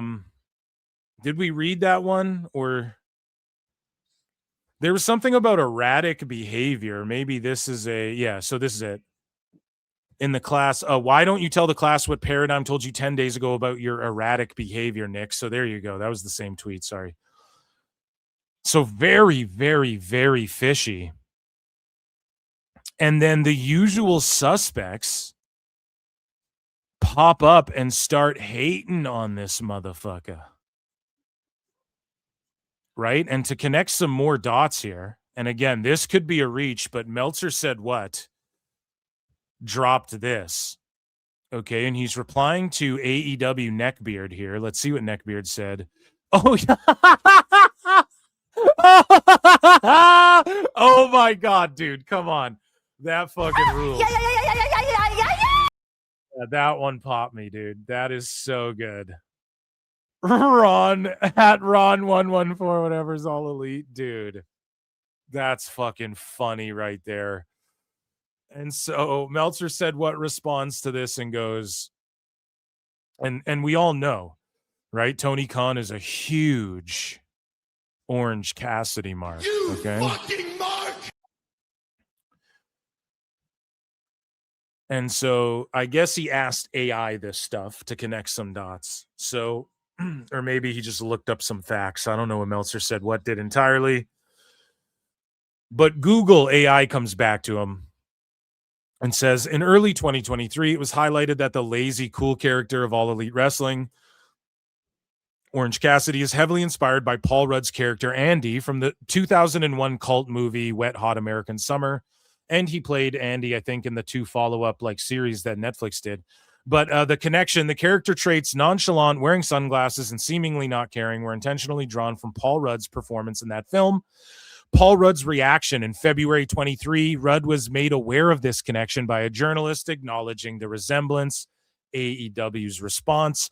Following this, AEW owner and booker Tony Khan secured the rights to the song Jane by Jefferson Starship, which Orange Cassidy began using as his entrance theme, adding to the thematic connection. And the thematic connection of Jane. And remember, Tony Khan was bragging about that. What is Jane by Jefferson Starship's connection to Paul Rudd? Or is that the song used in the movie? It was, used for that film. So, and then Tony was all proud of it. So he clearly loves it. Like, bro, that's what I'm fucking saying.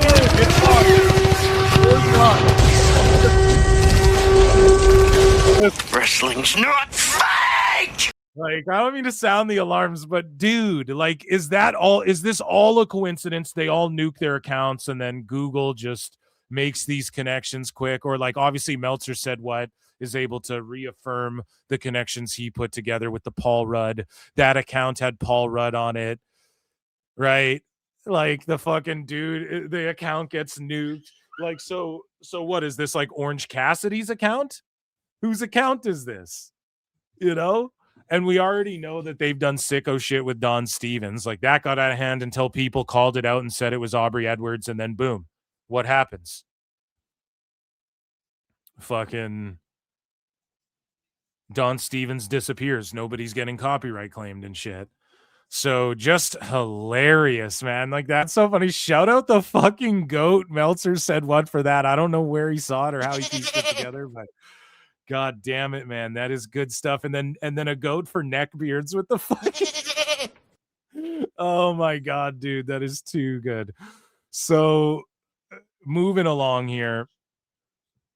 Uncle Dave was talking to this motherfucker, and we don't know what he was saying. I wish people could say, someone maybe use the Wayback Machine and figure out what he was saying about this fucking guy. Poor people don't like AEW. Or to this guy. But he's not hating on this guy. He's putting this Ron guy over. That's as silly as the insane AEW haters. NXT ratings are far from a disaster. And so you can imagine, and I know this because I cover Dave all the time, Dave Meltzer, Dumb Moment of the Week, every Thursday live on YouTube. Bonus episodes coming to Patreon soon. And Dave Meltzer, when he responds to people like this, so obviously the Ron guy was like, it's dumb when people hate on AEW when this is the case. And then Dave Meltzer is responding, that's as silly as the insane AEW haters type thing, right? Like, he's agreeing with this guy. I concur, Ron. And so this Ron account also followed Dave Meltzer and BJ Bethel and all the usual suspects, responded like a spurg to all the fucking haters, especially JD. People in AEW fucking hate JD.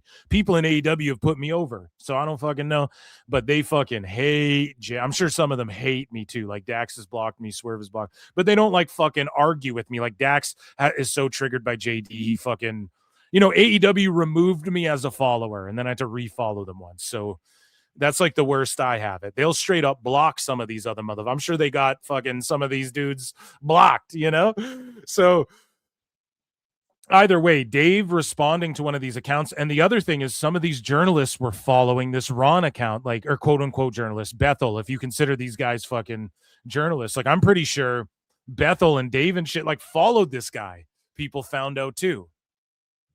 So again, Dave just Or, getting the young superstar, babyface, the former heel thing. So, and we move along here to BJ Bethel. So Meltzer said what posts, like all these phony fucks flock together. And so we take a look at this thread that Meltzer said what has going, and frolic theme play. So what is this? Well, look at what we have here. Turns out BJ Bethel is besties with the F4W 25-year troll Rovert. So do TW, aka the Irish Hobbit. So we talked about this earlier. This guy SODUTW, he's been banned from the Observer message board. They didn't want to ban him. He was on the board to begin with, but he's one of these guys who's like, yeah, the fucking school shoe sting was great, or the theater, America deserves this stuff and shit like that, like a crazy radical guy, right?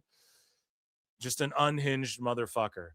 And you see, like, this is the guy that Sap was responding to, and they're like, oh, AEW or WWE could send ICE to the AEW show. And then Sap was like, I truly believe this. I was actually scared that would happen. Like, that's what he fucking said to this guy. And this is a dude who's like banned, like everybody online, squared circle people even are like, fuck this guy. He's too unhinged and crazy.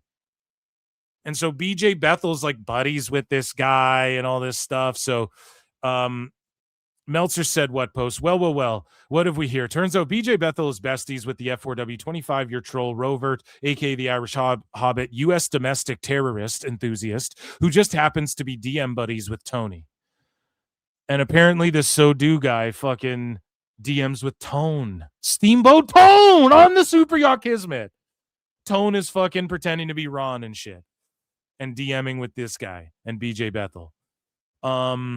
Things that make you go, So here's Bethel. Steph sure didn't see it that way, responding to the guy. Ha ha ha, laughing at his jokes. It's a shame more people won't get that. You can't have a rational argument with someone who refuses rationality.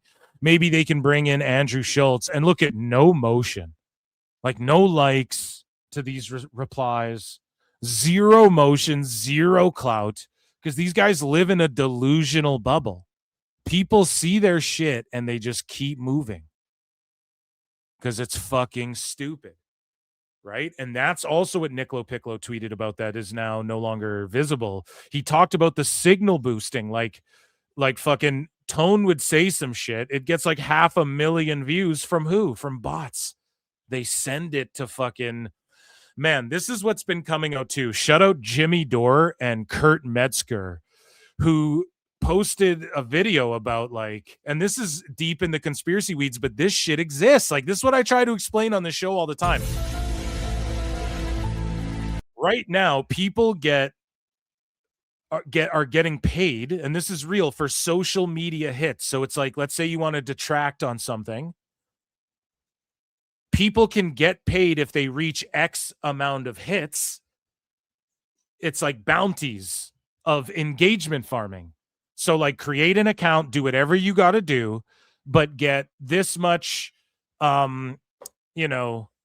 whatever politician or whatever company, like you go out there and get this much Marvel praise or Marvel hate out there, or detract on this person who's in the news cycle right now. If you hit 100,000 views on your post, here's $5,000, right? I'm just like pulling numbers out of my ass, but Jimmy Dore blew this fucking thing wide open, and again, and like that for sure's happening. Billionaires and people in the industry and stuff, they know all about this. And this is why when Elon bought Twitter, he's like, dude, the bots are way worse than anyone could imagine. Imagine how they are on other apps too. That it's not really a prolific or prevalent conversation or relevant or topical conversation to talk about the fucking bot activity like it is on Twitter because it's the discourse app. But like, how bad are the bots on Blue Sky and all these other fucking apps that we don't even really talk about? It's crazy. So the bot activity goes beyond just bots. And I've tried to talk about this on the show as well. I'm just bad at explaining it. Other people explain it way better. But it's like, there are people paid by Disney to just stand fucking Wonder Man all day. There are people probably paid to do conformity gate tweets all day. And if not, there's people in a fucking room somewhere in India or in Arizona in the desert or in fucking, Nigeria or whatever. And there's just bot farms where they got VPNs and 12 fucking devices going. The music industry in America works that way, where the fucking studios they have rooms of tablets just running people, Justin Bieber streaming numbers up. You know what I'm saying? Like, this isn't some uncommon thing. And it's not even that it's bots, but it's bot activity. Like, it's a person doing the shit. And that's why it's so funny that all these accounts deleted. Again, it just further solidifies that notion, that idea, that thing that's being blown wide open in other categories other than just wrestling. Are you guys following me? Am I cooking, chat? Let me fucking know. Hit the like button. Subscribe, super chat in, support the show. So BJ Bethel, man, he's just laughing it up, hamming it up with So-Do, who's a fucking uber sicko, who also has DM chats with Tony Khan. We know BJ Bethel and Tony Khan talk. We know Dave and BJ scratch each other's backs. We already know that. We know that Dave will say, I never claimed there's 500,000 watching on Max. But then he condescends and talks down to people as though there are 500,000 watching on Max and watching Tommaso Ciampa debut on Dynamite, right? So we know that, we know that that's happening already. So I'm not going to read all of these, but BJ Bethel's down with sickos. He's down with the sickness. So-Do T, you got banned from being on the Observer Forum once for cheering on the Aurora movie theater shoe sting and the Boston Marathon balming bee. Sit the F down with your phony morality. And again, it's like these guys' most alt-right accounts. It's like, then what the fuck are you? So look, David Bix, don't shoot the messenger. So-Do TW asked me to ask you to please unblock him. Fucking Tony Khan responding to this guy who's cheering on shoe The best stings. guy is Tony Khan. And directly asked this guy to get Bix, another uber sicko redact, to unblock him. Are you fucking kidding me, man? Like, You fucking mark! if this isn't a smoking gun, and then this Ron guy follows all of these people. The best guy is Tony Khan. And is followed by these people. They're in chats getting each other unblocked and shit. Tony directly talks to this guy who's too sicko for the Observer message boards. And we're supposed to sit here and pretend like Tone isn't catering to the wrong audience. And that audience is fucking, not the ones who just enjoy the wrestling and enjoy the matches, but the online, or not even that audience. Sorry, I'm done attacking the AEW audience because they're dwindling. Okay. It's the fucking online bot stands who aren't even the real audience. They're just fucking fake accounts there to help Tone and do all this sicko shit and try and get people fired and help engage in the cult. And there's other people who fall into it. Like, there are real people out there, guys, who just stan AEW. You guys see that Justin Wang guy? He was on like Machinima Media, or what was it called back in the day? Machinima or whatever. I used to watch his shit. But now, literally, I can't even watch his content because he's such an AEW sicko Fed hater. When it's like, why do you care? Just make your YouTube videos. Like, why? What the fuck is it? And like, it's fine. That's his opinion. But it's just hard for people to get behind. We know Tone is catering. Like, okay, let's say some of these people are real. And So-Do TW, that SODU guy. That's not one of Tone's accounts. That's just a real guy. But like, he fucks with Tone and he fucks with Ron and he fucks with, Bix and Bethel and all these guys. It's just a masturbatory circle jerk of fucktards. And so, again, like, Tone was going to bat for this guy, an unhinged fucking sicko. Right. And then I also pointed out too, Tone went and talked to some sickos and was like, I'm going to switch Mina Shirakawa's music back. And it seemed so phony and fake how he responded to these two like bot accounts. Just literally two bot accounts were like, oh, Tone, we want Mina's old music back. And then Tone responds to these two like random accounts. I bet they don't even exist anymore is the thing. And Tone's like, don't worry, we're switching it back. But then meanwhile, this fucking guy comes out and goes, yo, y'all stole this fucking beat from me or whatever. You guys stole it. I was going to get him on the show.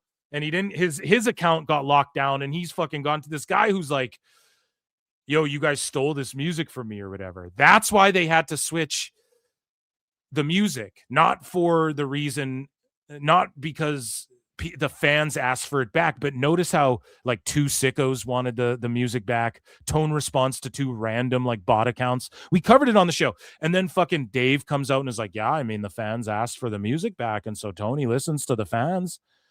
You guys remember that shit? It just dawned on me. It's like, well, it's kind of clear what was going on there, no? Like, they put out a fake bot narrative of, oh, the fans want it back, so Tony switches it back or clears it or works it out and keeps the new theme. But, like, this guy all of a sudden locks down his account and disappears, who's saying Tone was stealing the music. I'm not alleging anything here. I'm just, like, sort of puzzle piecing this together. Allegedly. I don't know, man. It just seems really fucking sketchy to me, man. It just seems like none of this has been a coincidence this whole time. You know, like Husey told the story about a K100 listener on the show that fucking, you know, like just bots went after him and shit too, the way they went after Nick LoPiccolo, dude. So it's unfortunate, but let's see here. So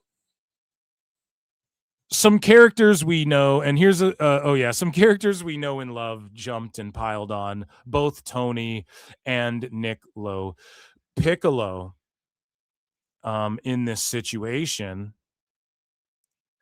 And so r/squared circle, and Alfred Konowa posted this. He wrote, they're one of the biggest AEW cheerleading platforms on Beyonce's internet. Here they are trying to discredit Nick LoPiccolo for outing Tony Khan's burners, only for the post to be deleted by the author, much like a TK burner account. The irony got me weak. And again, dude, Reddit is the most sickos ever. Like it is such a sicko app.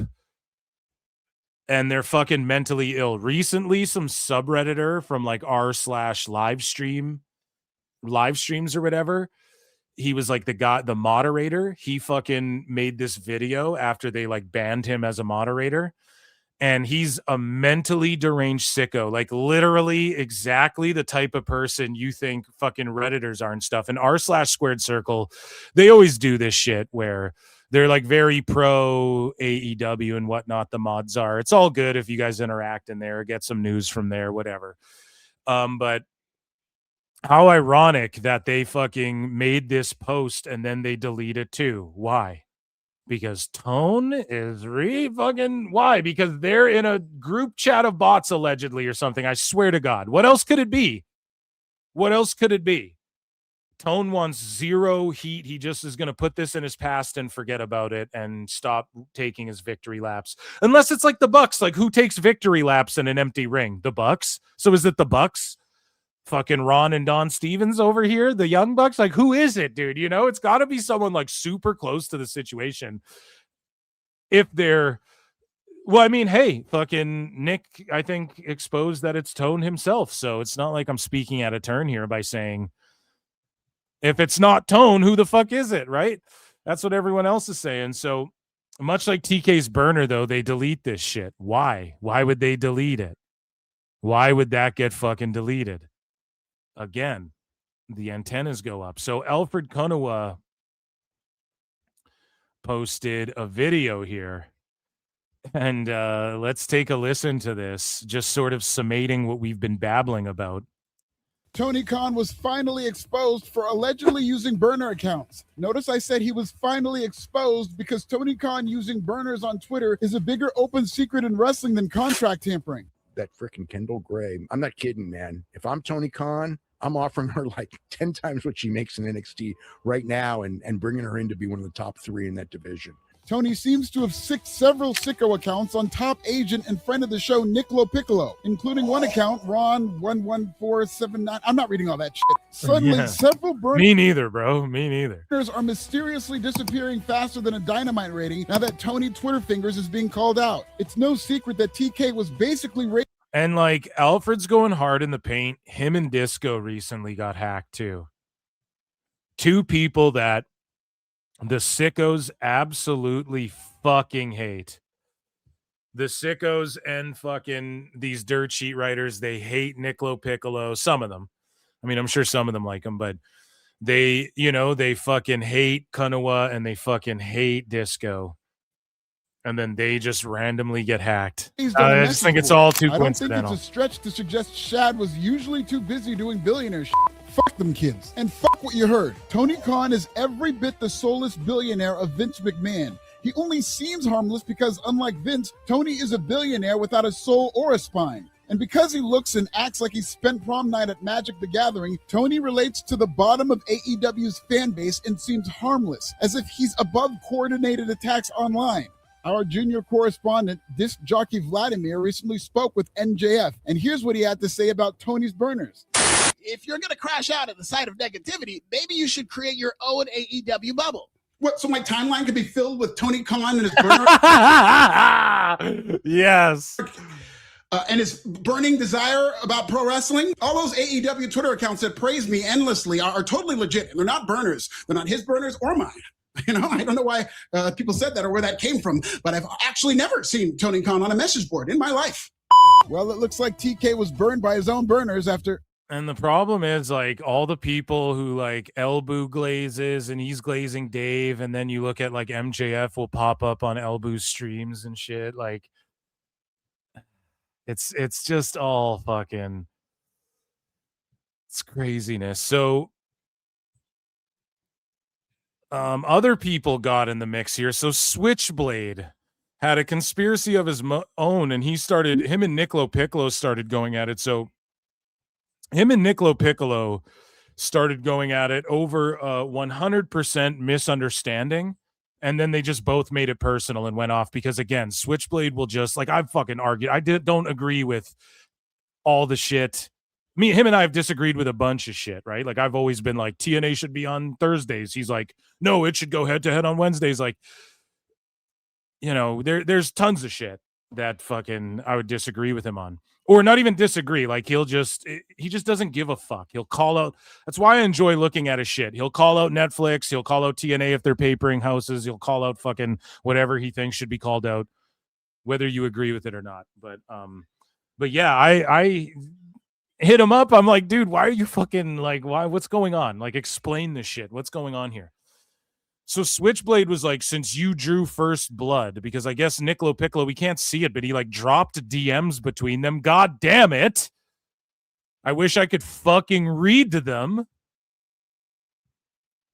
Because I guess Switchblade and him were going back and forth, like not even in DMs. They were friendly in DMs. And Nick was like, dude, I don't know what the point is. I wish I could fucking read them, but I guess like Switchblade and him were friendly in DMs. And then Switchblade goes, since you drew first blood by posting private messages, do you want to tell everyone how you have access to Social Rosie Deadline account?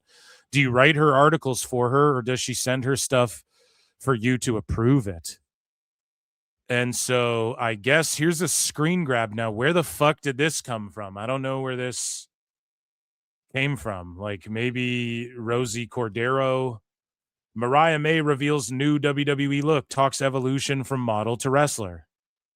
So I don't know what this is a screen grab of. I tried to get that clarified, right? And I hit up Switchblade. I'm like, what does this mean? You know, I didn't understand what this meant, what this mean to, goddamn it. We're getting more redacted the further we go into this fucking this fucking crazy sicko situation that happened this week, the last week and a half, right? But I guess this is here's the thing though, in Hollywood, like, again, to defend Nick, he might know her. Yeah, so what? You know what I mean? Like, that's, you build connections. That's a lot of what journalism is, right? You get sources, they tell you things, they give you the nod, print this, say this, don't say this, whatever. Sure, that happens a lot. I think this lady also wrote about the girl who left with Sydney Sweeney. So it may be like Paradigm people know this lady and they're just giving her the story. So that's not a big deal at all. But I guess he's like, I don't know. I have no clue. And then she covered Mariah May favorably. So yeah, in Hollywood, that's what agents do, bro. You use I don't know if Switchblade understands this. You use your fucking connections to get your people gigs, right? That's why it's not like Paradigm is going to just take all of fucking Nick LoPiccolo's clients. You're going to see people leave with him. And some of them are going to go unnamed because some of them aren't public. Like he's not public. They're not public about who represents them and shit. A bunch of wrestlers and celebs and shit. So you will see some people stay with him and some people go with him, just because of the opportunities and doors he's been able to open and stuff like this. Like, again, that's why Sydney Sweeney left with that other chick. Oh, Sydney Sweeney's just flushing her career. She's like a huge box office draw right now. It's like, come on. So I don't know what he's getting at with this. Like, he's on, do you know her or is this your account or whatever? But I guess if Nick dropped private DMs again, that's kind of fucked to do. But this guy's been going, like Switchblade and him have been going back and forth. So at what point, like, I don't know who crossed the line first. I'd have to really go through and read each and every fucking tweet they've had back and forth. And ain't nobody got time for that. I went outside to get me a cool pop and Lord, I said, oh Lord Jesus, there's a fire. I quickly popped onto Twitter to see what's going on, and oh Lord Jesus, there's a fire. Right? Like, they're just going at it, and the responses are obviously deleted if Nick had any. So moving along here. So this guy goes, pretty obvious that Tony Khan got Nick LoPiccolo fired and that the mutual. Oh yeah, this is how this all started too, though, because their first butting of heads did start with a so Switchblade, there was this other account. Maybe it was the Ron account. Maybe it's this other account. I don't fucking know. But Switchblade told me, he's like, no, I know this guy who has this account and he knows AEW people. And I was trying to back up Nick LoPiccolo and point out that how would this guy know about Nick getting fired if that was the truth? If he knows AEW people, then that just validates everything Nick's saying. And then I think Nick responded to him and was like, fuck you, I wouldn't believe you and some other person or whatever. We covered it on the show. And that 100%, according to Switchblade, was a misunderstanding. Like, he was tweeting out in support of Nick, like, dude, how do these guys on the AEW side, how do they all know about this? Right? And then they started beefing. So that's unfortunate that that's how it started. But, I mean, yeah, they both kind of sunk to levels here to get at each other. But Nick LoPiccolo, so Switchblade says, pretty obvious that Tony Khan got Nick LoPiccolo fired for that mutual parting, and that mutual parting was not really mutual, though I am sure Nick will come out of it just fine. It does show you the media campaigns that go on behind the scenes. True, just a very objective statement, I would say. And then Nick says, I guess I did block you, but I can still QT you. First, you don't even spell my name correctly. So that's a big thing as well, is like Nick LoPiccolo, capital P, the guy that got doxxed, like no capital P and things wrong. And again, I'm not trying to fucking bring it up. That's so gross, but it's just the fact it even got took to that level. Why pile on top of Nick? He's clearly a victim in this. Tone isn't, and AEW isn't a victim, aren't victims for having their shitty production and catering clowned and shit. They should have that figured out. Especially when the everybody talks shit about, well, Tony's got infinite bucks and he's got infinite money and it's blah, blah, blah, how they treat people there. Meanwhile, like WWE treats the fucking sickos who run hate campaigns. If you're in the dirt sheets, you get treated better than these guys were treated at an AEW show.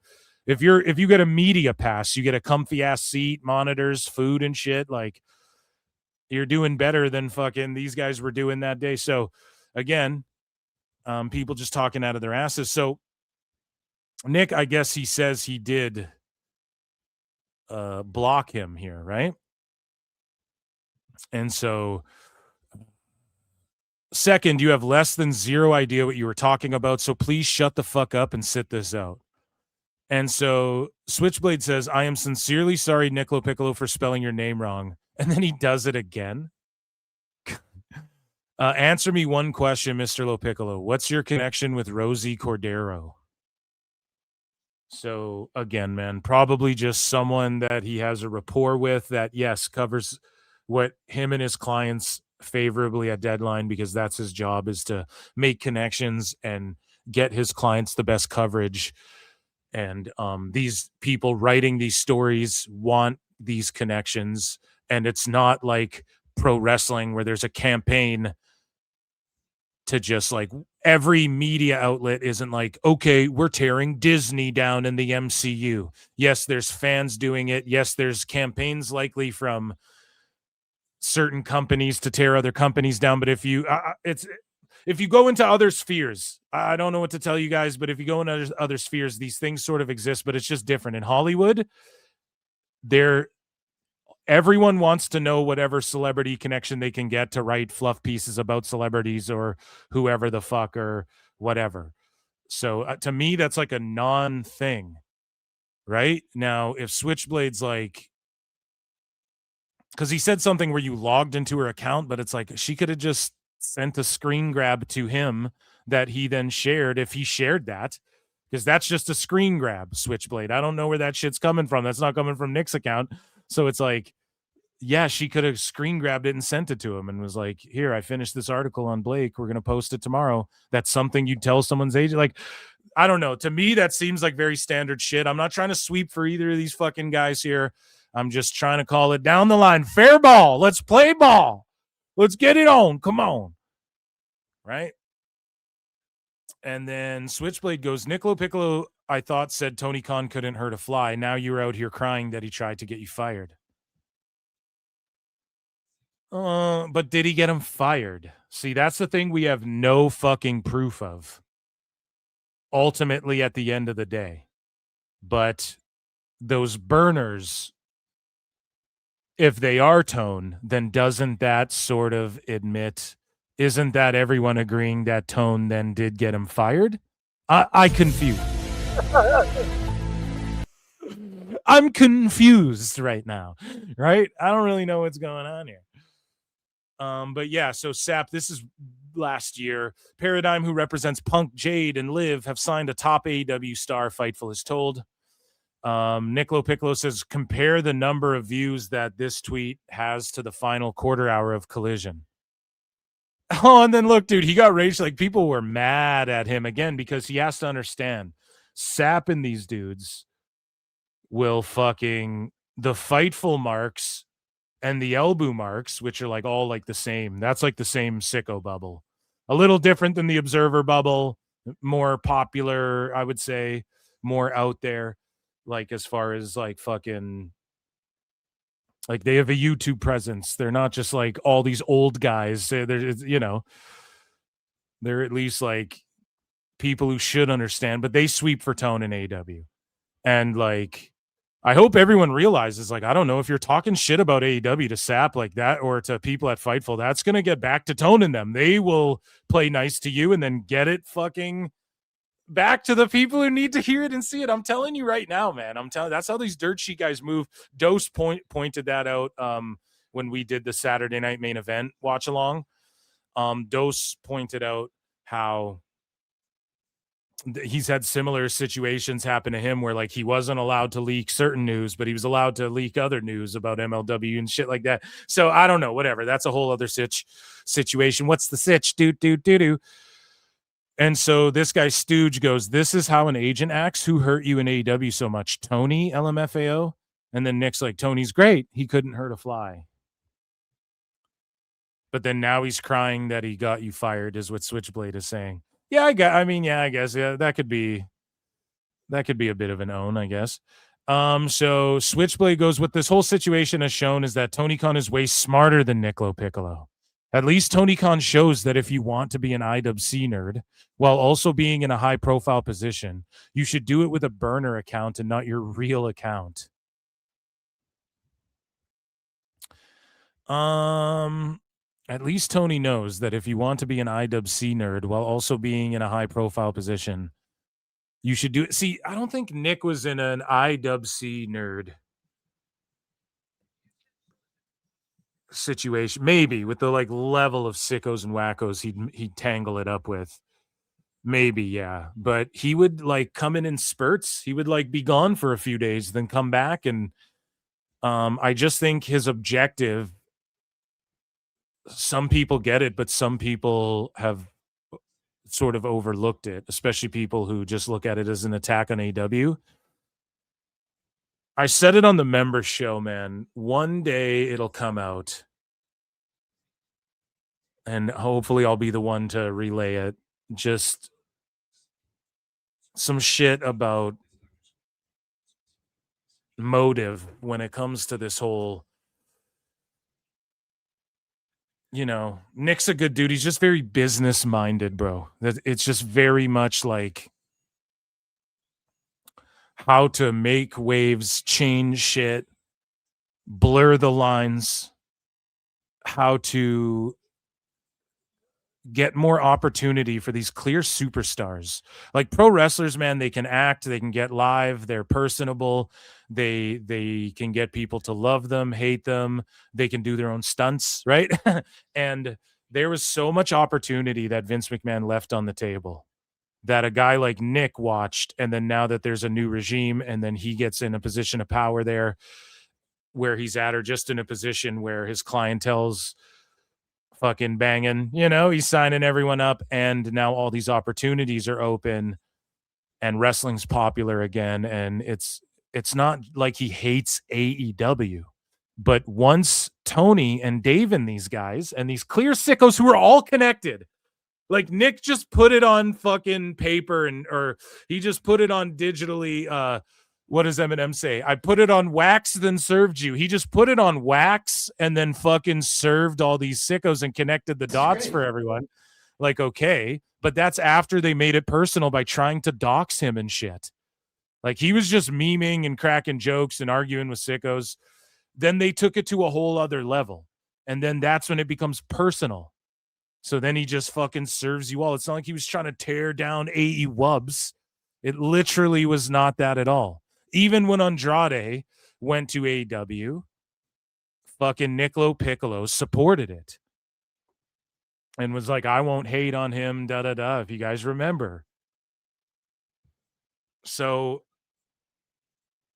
if you really look at his motives at the start and how things were going until like the doxing and all of these alleged phone calls and shit and emails started taking place, then it got personal. How would it not?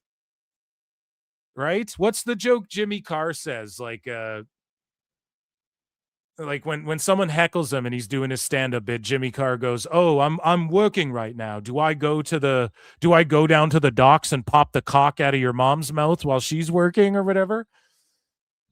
Or like, do I go down to the docks and pop the cocks out of your mouth while you're working? You know, that's like one of his responses to fucking people heckling him.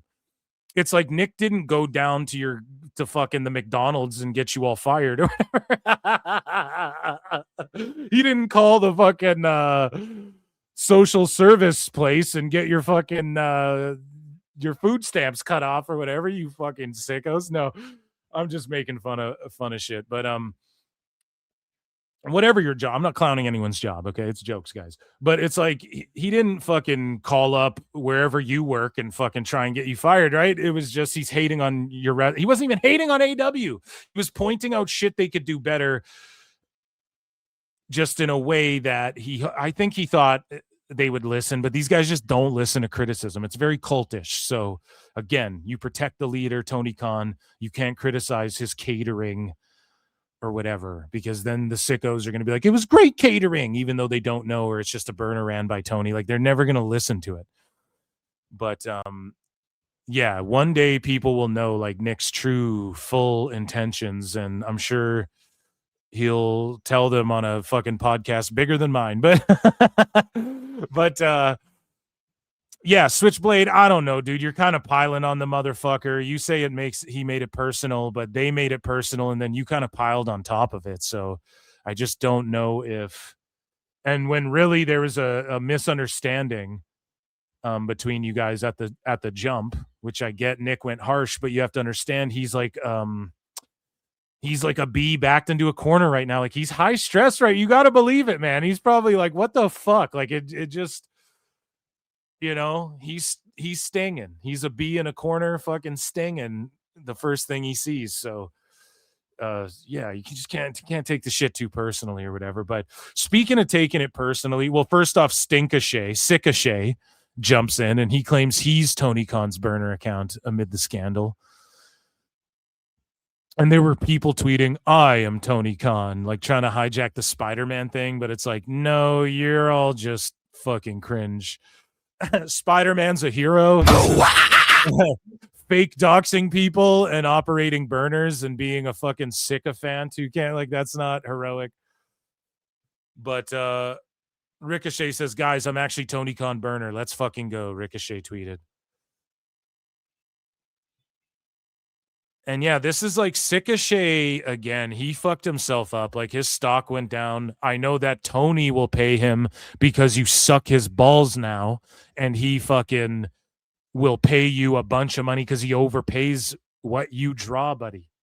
Like I fucking know. I get it, Ricochet. But him leaning into the sicko shit. I don't know if this was the right one to lean into. And again, this is where it's cringe. You all got comments on this shit, but then with the Hangman Marty Scurll shit, dead silence. So you know Ricochet ain't really about it. If he really wanted to lean into the sicko shit, he'd be like, I'm friends with Marty Scurll too. Or something, but he won't fucking do it. Because that's actually like fucked up, you know? And this is kind of fucked up, but there's no like definitive proof that Tone is Ron. Other than like, I believe, my personal belief is that if it's not Tone, it's someone very fucking close to Tone. But I also, my personal belief is that Nick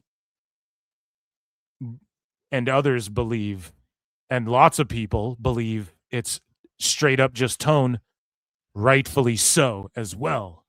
Okay? So to me, again, I'll pull a fence sit and Phil. If it's not him, it's Nick Jackson. It's like someone really close to him. You know what I'm saying? So that's when Joey Janela gets into the mix here. So Joey Janela drops this video. Nick LoPiccolo's Twitter deactivated for the client's sake.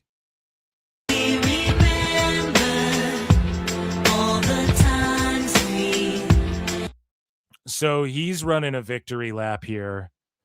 And again, unfortunate that, but Janela, like, here's the thing with all of these agencies and shit, like, or like WWE or AEW, Joey doesn't give a fuck and will go at whoever because he's like an indie darling and he will get paid. He runs his own shows. He is enough of a draw in the indie sphere, right? To where he can kind of just say fuck everybody, like because he's, you know, had interviews where he's kind of gone at AEW as well. But yeah, he's like fuck Nick LoPiccolo in this situation, and their beef stems from, you know, they've just sort of talked shit back and forth because Joey Janela like has called out Nick and is like, yeah, I don't know, what is this guy? I don't want him as my agent, or like him and Ricochet like were,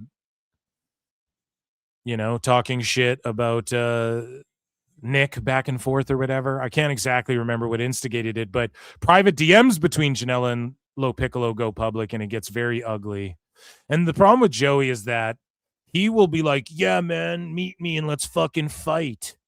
And it's like, bro, you can't do that. You know, the wrong person's going to fucking do some shit. And tough guys don't do shit like that. Real tough guys aren't like, oh, meet up and let's fight. And we've seen videos of Joey fucking behind the merch table, you know, a bunch of guys running up on him and just not looking like he knows how to throw a fucking punch at all. So, and I'm not hating on Joey. I think he's kind of funny and shit. He is a bit of a dumbass. We've seen the flaming boot spots and the fucking what happened with Sabu is controversial and all that.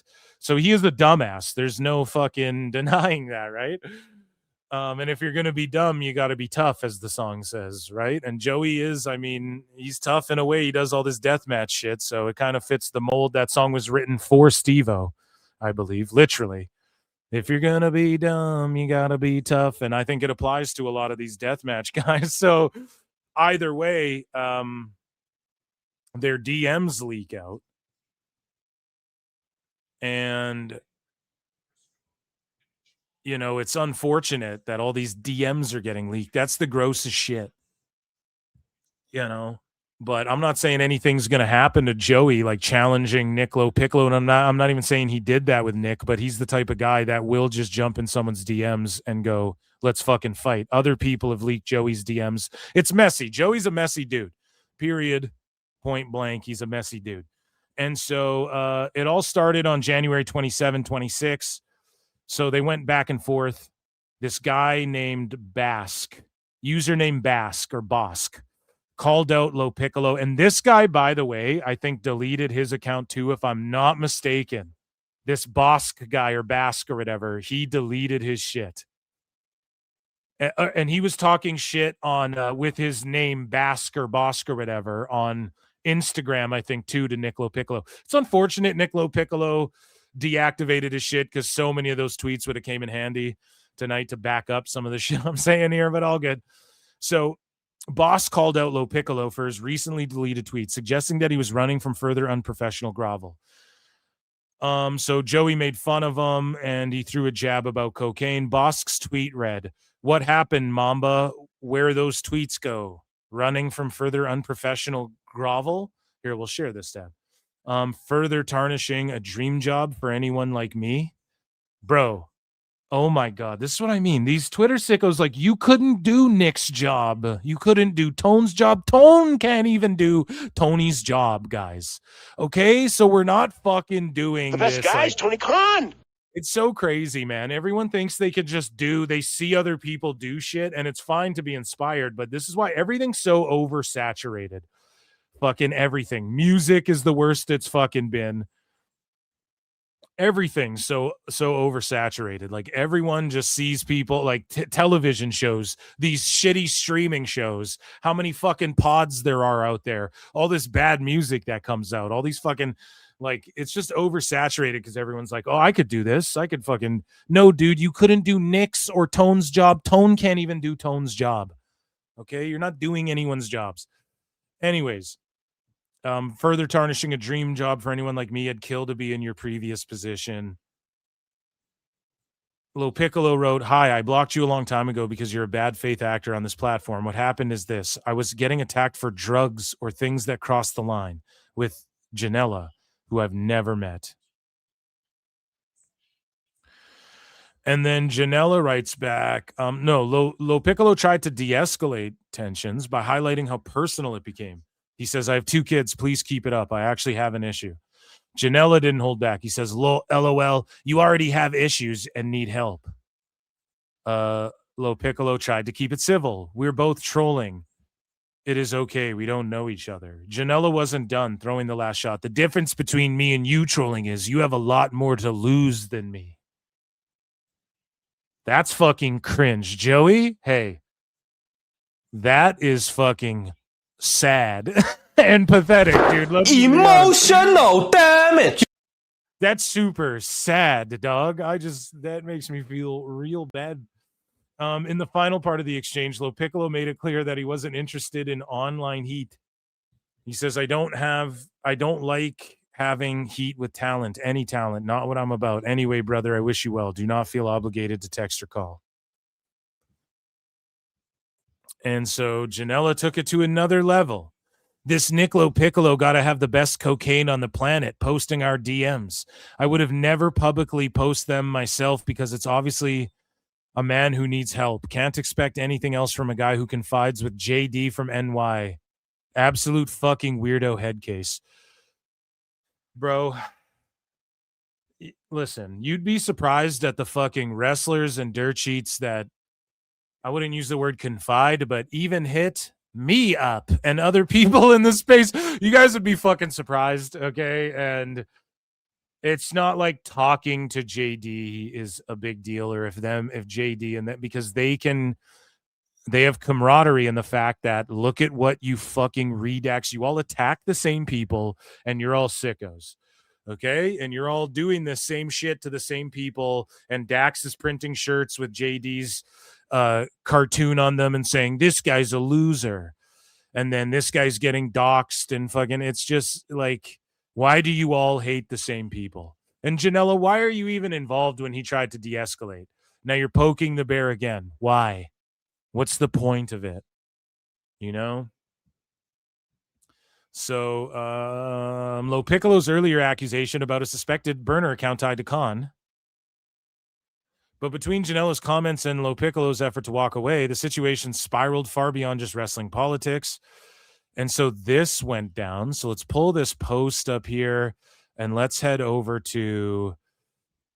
So this Boss guy, no, his Twitter account's still up. This Boss guy here, I'm calling him Boss. I think that's he's called. So he says, no, Nick LoPiccolo confirms he's a weak psycho shocker. Am I right? Janela baby tags Joey Janela. So this was Nick LoPiccolo shit. He goes, I reached out to him privately via DM because he kept it up. I'm not a character on a show. I'm a person with 2 kids. I deleted my tweets in reply to him and blocked him after I offered the opportunity to speak with me on the phone. This is what happened. I can't even read that. It's so goddamn small. But basically, let's see what they talked about here. I'll pull it up. I'll make it bigger. Over on the side here for you guys. Am I cooking, chat? Let me know I'm cooking. There better be fucking likes on this video. I want to see some super chats. Some hearts and retweets. I've been going off tonight. So let's get into this here. I think I have it. I can make this bigger over here, guys, and actually investigate what's going on. So basically what was said was, oh, it's still so small and like blurry, whatever. They went back and forth, but the blue is from Nick LoPiccolo. So he licked off like 100 tweets on this guy. Now, if you guys know, I don't know, Nick is, he will DM you like a few times in a row. Like he is no, he'll DM me like a bunch in a row, but like just if we're marking out about some shit or something, he is just a wrestling guy too, and he just likes his fucking guys. I'm a punker, you know what I mean? You know what I mean, dude? We mark out about some CM Punk shit. So yeah, but I can't even read all this. But Janela's like, this guy's got to have the best cocaine. Can't expect anything else. Oh, so we read though. So basically, it's just reading their DMs. I mean, reading DMs is fucking gross. I don't need to get into that aspect of it anyways. But yeah, I don't know if that's abnormal for some people. Get excited. Just, I don't know. But yeah, this Boss guy was also, he zoomed in on them. I think I can. Yeah. So Nick LoPiccolo's like, I don't need to attack you. He just did my work for me. Dummy. Chat, I'm a dummy. Give me a dummy. Dummy. Yeah. Dummy. Yeah. So it says, I don't need to attack you. I don't give a shit. I have 2 kids. Please keep it up. Janela's like, LOL, you already have issues and need help. And then he goes, dude, seriously, who cares? For your kids' sake. Who the fuck cares? And what? I don't want to be a dick. No gimmick. I don't care. Let it go. This isn't real life. And then Janela goes, you're a big Hollywood sports agent. Stick to the professional wrestling politics and backstage happenings. Should be beneath, or stick to that. The pro wrestling should be beneath you. And then Nick goes, what do you care? You don't know what I'm doing. Stop being caught up in the shit. I reached out privately. Yeah, Joey, like, I don't know. You're kind of just being a dick to be a fucking dick. I got to be honest. Like, but he is giving him sound advice, I guess, as far as like for your kids' sake. But again, that's also where people get offended. Like, you said get some help. Move on. Stop, like, just stick to this thing instead of the backstage wrestling politics. Well, why do you give a fuck? How about fuck you, don't tell people what to fucking do? It's not like he's holding L's here. And he goes, let it go. And then Nick says, let it go or I won't be so cool. I will spit in the face of people who don't want to be cool. And then he goes, nothing bothers me. I'm trolling you because you're acting like a weirdo, jerk off. Okay, so trolling someone is a lot like being an alcoholic by yourself. Like trolling someone in private is like being an alcoholic by yourself. Like it's kind of just sicko shit. You know, I'm not saying having a drink. Like I like to have a couple, even if, you know, hey, I'll couple wines and do some editing. I'm not fucking hating on that. I'm just saying like when you're a drunk by yourself drunk, that's the same as like, oh, I'm going to troll and harass people. Not that this is harassing, but you guys get what I'm getting at. It's a close, you know, trolling and it toes a fine line, trolling and harassment. But it's like, oh, I'm going to troll someone in privacy. I don't know. What is that? You don't get to see the payoff. There's no payoff. You know, you don't get to see the reaction. It's kind of fucking hack. I don't know. But he goes, I don't care. Go get your bread. Let me know, though. Me either. We're both trolling. It's okay. We don't know each other. And then Joey goes, the difference between me and you trolling is you have a lot more to lose than me. Yeah, I don't know. What the fuck does that mean, dude? That just sounds sad. It's kind of sad the way Joey just, it's very low, it seems like. So, at least in my opinion.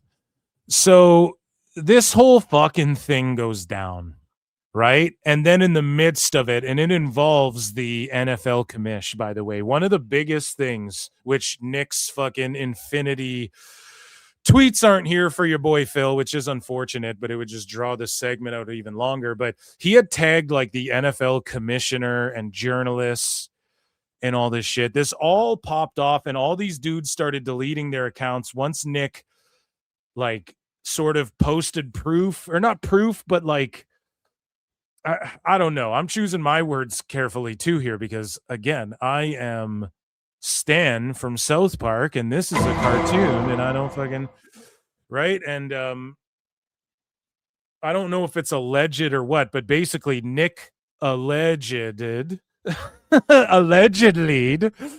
to like the NFL commissioner and journalists and shit that allegedly was using this burner, and it's like the story of the century. You have a multi-billionaire who's involved in all these teams and he's doing all this fucking nonsense burner shit online, right? He's involved with the Jaguars and he's involved with Fulham and he's involved with AEW, and he's this guy who's like flying on private jets and taking super yacht kismets everywhere, and it's great, everything's great. And he's like a guy that's known and tries to be in with NFL films, and you know, he's overly involved in all this shit, and he's a billionaire's son, and Shad Khan's a big deal, and da-da-da-da-da.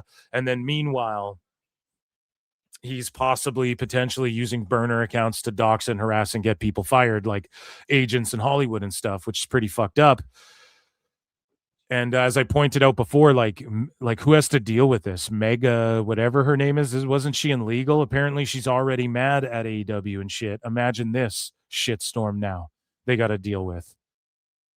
And so, like, that's why all these accounts get nuked or what? It's just funny. But while this all happens, Tone comes out and drops a fucking cringe video. Okay. In the midst of all this, he looks tired as fuck and it looks sudden as fuck. Let me quickly check in with chat here. Lincoln Hawk for 5 says, don't you dare be sour. Hit the like for your Canadian host and feel the power. It's PWT. Yes, it is. It's Rumble week. And also, it is a new day. Like, I'm glad that it was, some of these accounts have been cleansed. Like AEW Shield, you don't help AEW. And and it makes me believe you're also Ron/Tony McCon, because none of you guys help AEW either with this bullshit spurging. And Tone doesn't help AEW ever with his own booking and shit. He doesn't know how to help AEW or himself. So to me, I just like that some of these accounts are gone. With the wind. Da-na. Oh, AEW Shield's gone. With the wind. Down, down, down, down, down. Wow, wow.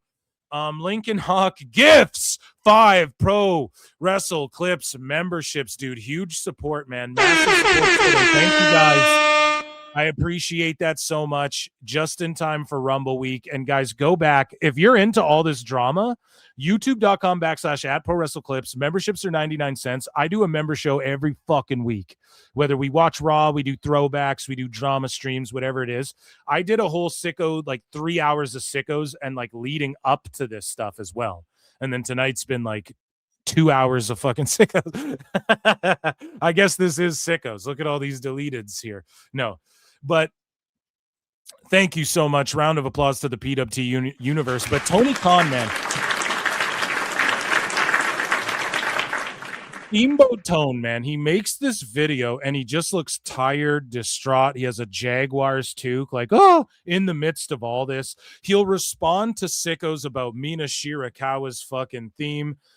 And here's the thing, too. He's had Nick LoPiccolo's number this whole time. He could call Nick LoPiccolo on the fucking phone. Okay, this entire time he could have done that. And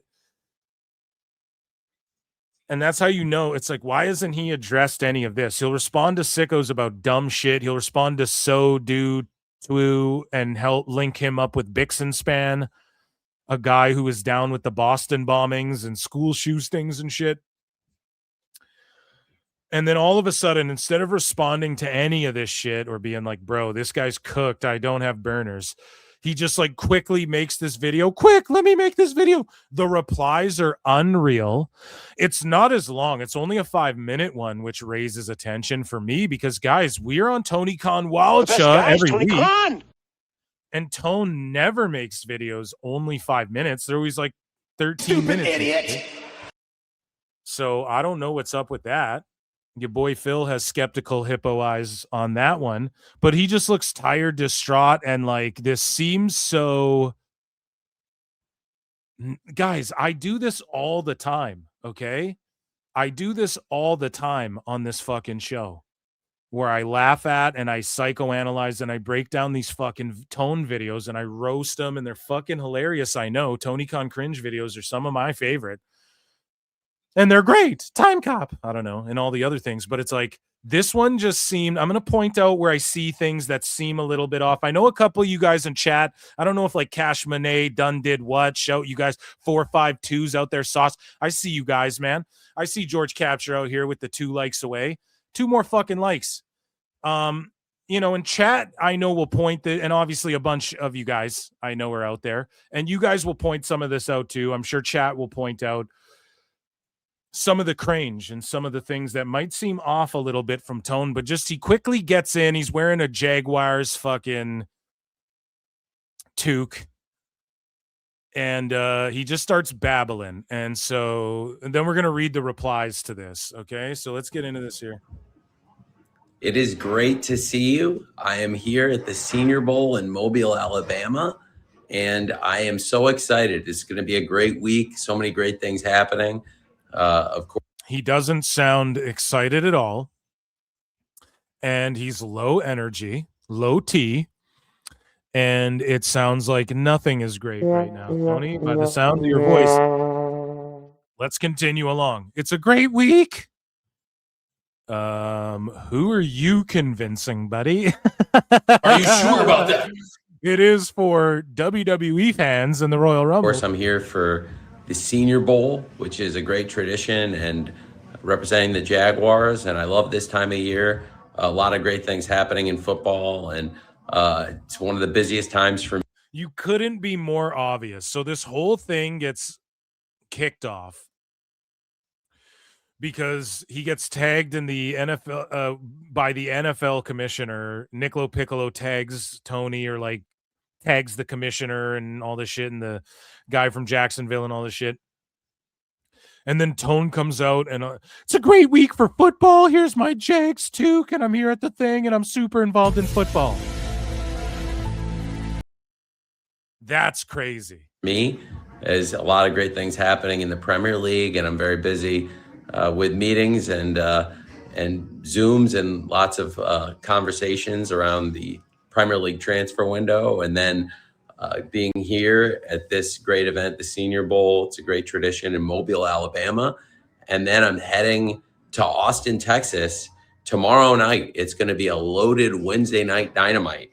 8 p.m. Eastern, 7 p.m. Central there in Austin, Texas. So I don't think you could be more obvious. So out of nowhere in the midst of this, he drops this video. Football's great. I'm here repping the NFL. And that's the thing too. I don't know if I'd fuck with Tone in the NFL world. Like, for sure his dad pulls strings to get him on committees and all this shit. Obviously there's relationships there, but he's like, football's great. And guess what? Dynamite tonight. Or was this today? When did Steamboat Tone post this? On the 27th. So yesterday. So not even today. This isn't even like Dynamite's tonight. It's not even one of those posts. It's like tomorrow's Dynamite. And look, I'm doing football stuff after the commissioner was tagged in a thing. You know, dude, I don't know if I trust that shit for 1 second, Tone. This seems so obvious. This seems like a fucking guilty person. You know, like returning to the scene of the crime, like getting themselves caught by being a fucking idiot. That's my opinion. Okay? And he's tweeting a lot during this show. But let's continue. Texas. It's going to be an awesome event. It's a stacked card, and I'm so excited about it. There's more. Is Tony drunk? Is he just fucking tying one off? He gets felted by Nick LoPiccolo online, so he's just fucking. Oh my god, he's just fucking booze maxing right now. Multiple big championship fights and huge matches. The biggest stars. You aren't going to want to miss it. I'm here now in Mobile, Alabama, but I'll be heading soon to Austin, Texas. And to be on Kill Tony. No. You can watch it worldwide, nationwide, 8 p.m. Eastern, 7 p.m. Central. Nationwide is on your side. Sorry, guys, I'll stop. I'm an autist. I don't know if I'm a fucking retarded person. I don't know if you guys don't understand. No. On TBS and HBO Max, some of the biggest stars, biggest rivalries, huge championship matches, and it's going to be a big stack Dynamite. We just announced Kenny Omega will be taking on Why didn't he do this today like normal? It's too obvious, Tone. You made it too obvious. Okay? Jesus Christ. Romero. Kenny said he could physically outmatch any member of the Don Callis family, and Rocky stepping up to the challenge. Of course, Ace Austin wanted to be at AEW Collision and wanted a big match there, and he's going to get a huge opportunity because Jon Moxley has invited Ace Austin to step up to the plate for a Continental Eliminator match. And we've already announced a stacked card coming out of a great Collision this past Saturday, including Swerve Strickland taking on Andrade El Idolo, and so much more. We've got a stacked lineup, a stacked show, and big championship fights, including the Women's World Championship. Chris Statlander defending against Tekla, the Toxic Spider. We've got Mark Briscoe. Tekla needs to get the fuck out of that company so badly, dude. Defending the TNT title against El Clone. And we've got a huge, huge World Tag Team Championship match with we just got real excited when the fucking espresso kicks allegedly TR against Davis and Doyle. You aren't going to want to miss it. It's coming up very, very soon. Tomorrow night, I'll be heading to Austin, Texas, and you aren't going to want to miss this huge Dynamite with big championship fights like the ones I just mentioned, huge stakes, and of course the TNT. I'm Ron. I mean Tony Khan. Good night. Champion, the winner of Mark Briscoe versus El Clone, will be defending the championship on Collision this Saturday. I can't wait to go back to Arlington, Texas, and heading to Texas very soon from here. It's a great event. We just ended the practices here at the Senior Bowl in Mobile, and I'm really excited to hit the road for pro wrestling. Bro, you don't sound excited at all, man. It sounds like you're having dips and dives in your fucking dips and rises in your energy levels, dude. Really love this time of year, juggling football in Premier League, football in the NFL, and wrestling. It's a great grind. I love the work. And this time of year, I get to really work hard in all. And when do you have time to be on Twitter all day? Like, I barely have time to be on Twitter all fucking day. I get stressed out when I go on Twitter and I go, oh my God, there's so much shit to bookmark right now. But like, I will gladly do it. But it's time consuming if you like put together a show like this, or if you're booking, like reading all the fan feedback and spurging out and answering so do TW and shit, bro. That's got to be exhausting. Like dealing. Do you see what Bixen Span tweets? Imagine like willingly accepting that type of spurgery onto your fucking timeline. What, like that would be exhausting for me. I'm the type of guy, go the other way when it's like, this isn't affecting my real life. Fucking Twitter shit. What the fuck are we doing here? Fucking tone, man. So Brian's like, he's on Twitter all the time, and this dude's clearly on Twitter all the time, and it's like, where the fuck do you have time for all this shit? I don't understand. 3 phases doesn't. That's why he sucks at everything. On the day, wrestling, football, and this is a great event, the Senior Bowl. We used to do this at the Ladd Peebles Stadium in Mobile, Alabama, and we've moved it here to South Alabama. Fittingly, the Jaguars. You see the Jaguar logo behind me. It's the South Alabama Jaguar, but I think it's very fitting and cool. And a lot of great Jaguars players have played in this event over the years at the Senior Bowl, and I love coming here. And this this is so bad. It's just a terrible vlog that reaches no new people. But notice this one gets more views than his regular ones, and we're gonna read the comments. Cases on the way from Jacksonville to Austin, where I'm heading for Dynamite, and so a lot of great things happening in the UK for Fulham, and in Jacksonville around the Jaguars. Some very exciting news. Great to be here for this event, and I can't wait. So many exciting things happening around AEW. We've just had such a great year.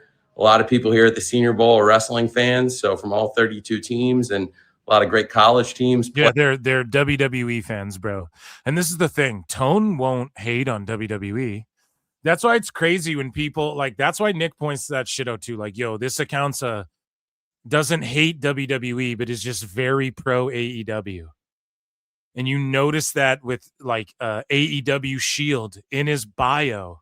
It said before he fucking deleted his shit. AEW Shield deleted his shit. It's like, I don't hate WWE, but AEW gets unfairly hated on. Because Tone has been at all the WWE events, okay, guys? You can ask people, they'll fucking tell you he'd be in the skybox at SummerSlam and all that shit.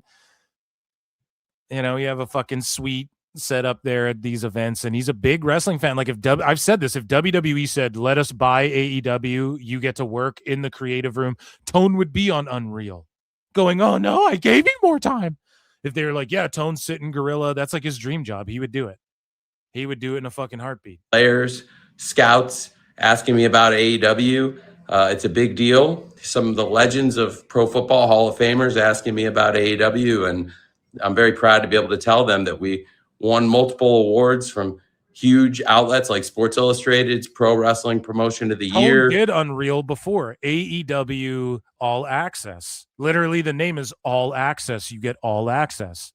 Dave didn't melt down about, Brian, this is actually a work show. It's actually fake.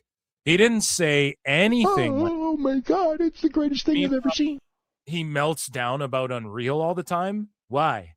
All Access was literally, they told you lies. They faked and ignored CM Punk's departure, faked the trios titles having to be vacated. They pretended it had something to do with the Elite and the Death Triangle. And then they gave you backstage access of Tone and Gorilla where he embarrassed himself. And people got mad at me. I made a video, guys, youtube.com/@ProWrestleClips. Look it up. It's called 10 Minutes of Tony Khan.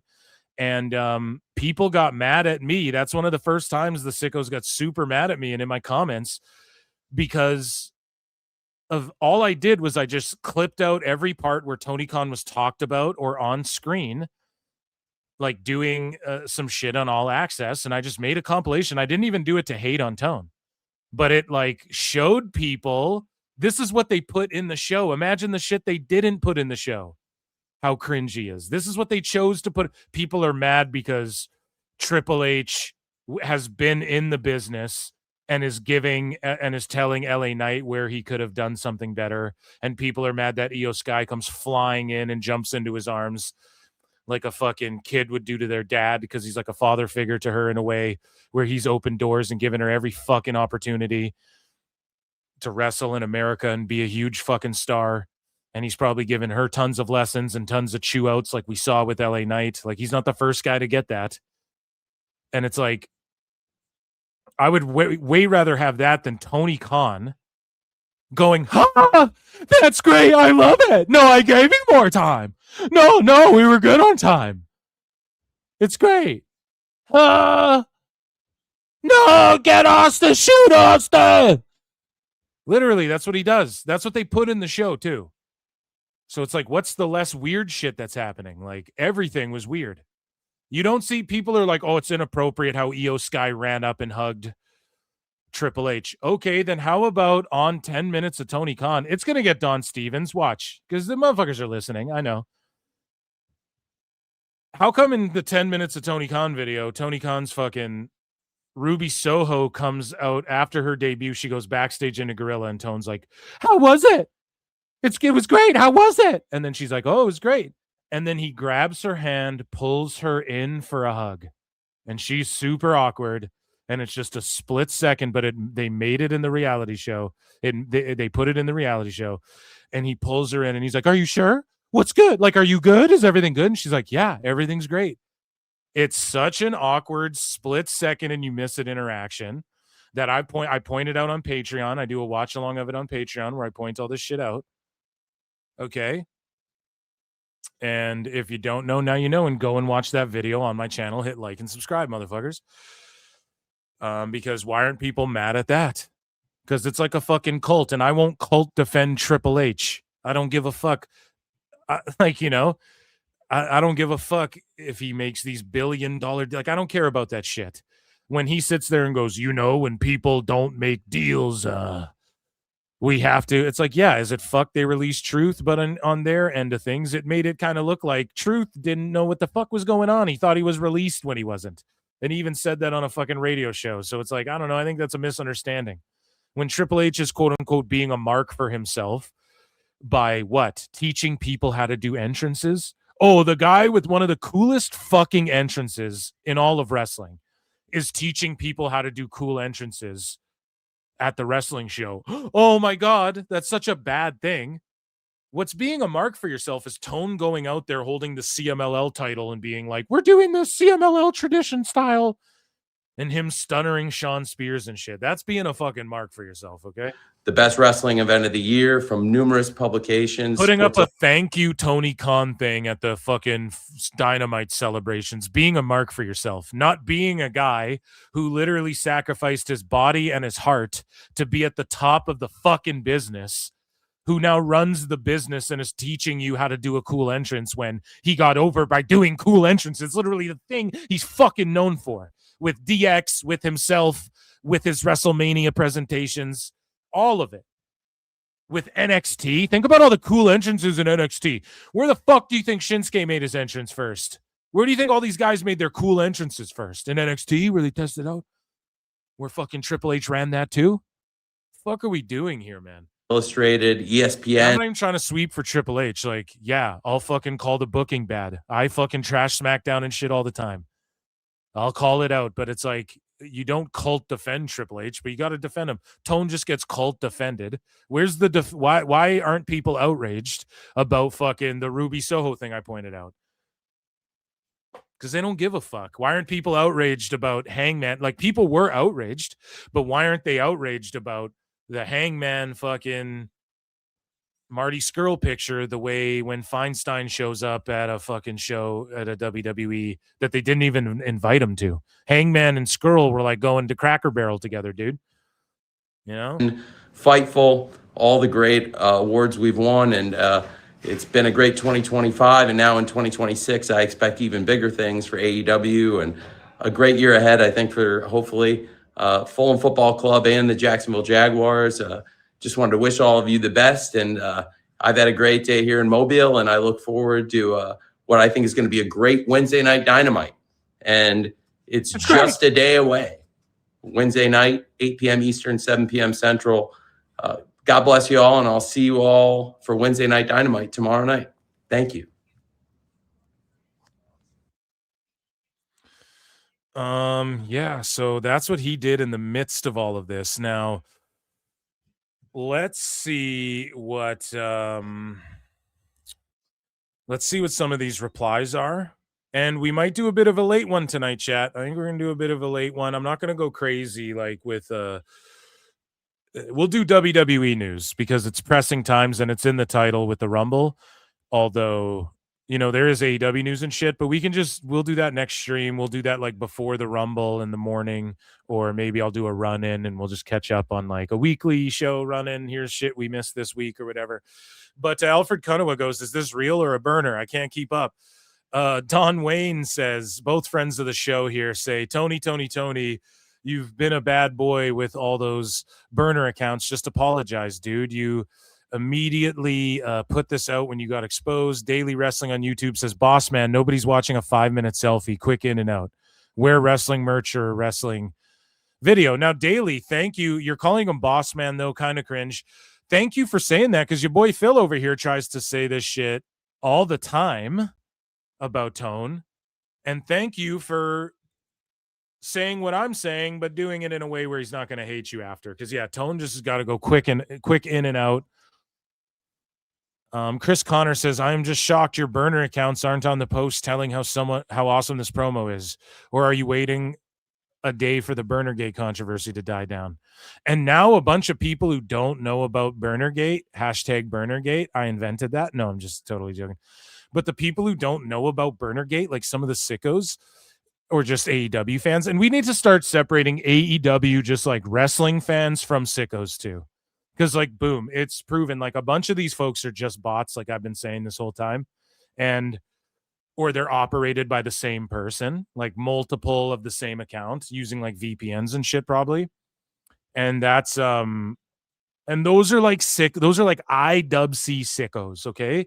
There's AEW fans, like I'm sure at this Dynamite right now, who are just regular folks who, like, if Dynamite comes to town, I'll go.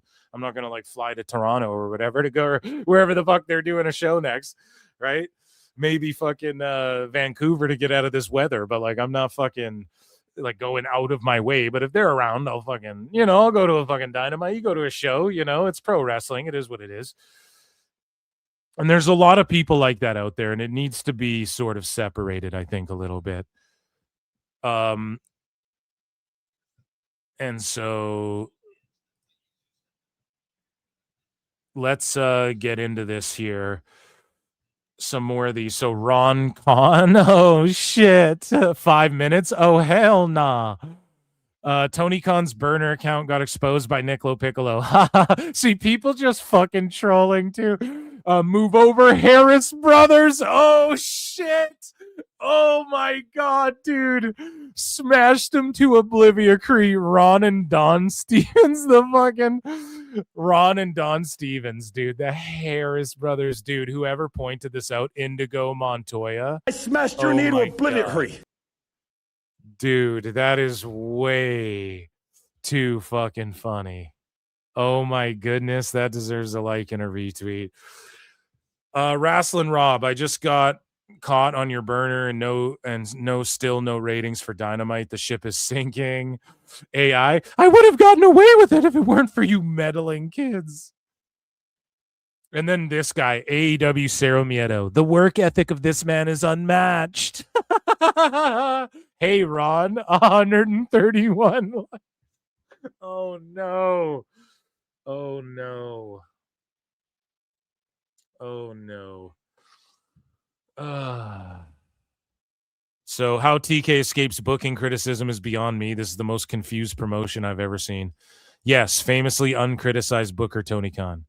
No, Ron. No, Tony Ron. What he's saying is Tony escapes the criticism from the media. He still gets voted Booker of the Year on a fucking confusing ass show, and then they play the elitist card and blame the fans when people are like, this is dumb. So it's like he avoids the criticism. It's not that he's uncriticized. He's saying he evades the criticism, not that he doesn't take the criticism. And boy, oh boy, did we spend a lot of time on that, ladies and gentlemen. That is the best, guys. Tony Khan. Wrestling's not fake! And also, it's kind of a sicko segment. Let's be honest. Let's be honest. It was kind of fucking sicko-y in there. So, guys, I have WWE news. Let's talk about the Rumble before I get out of here. We're going a little late. It's a bit of a long show, but I love you guys. What can I say? Hit like, hit subscribe, hit heart, hit retweet, all that good shit. Appreciate you guys. Appreciate you guys.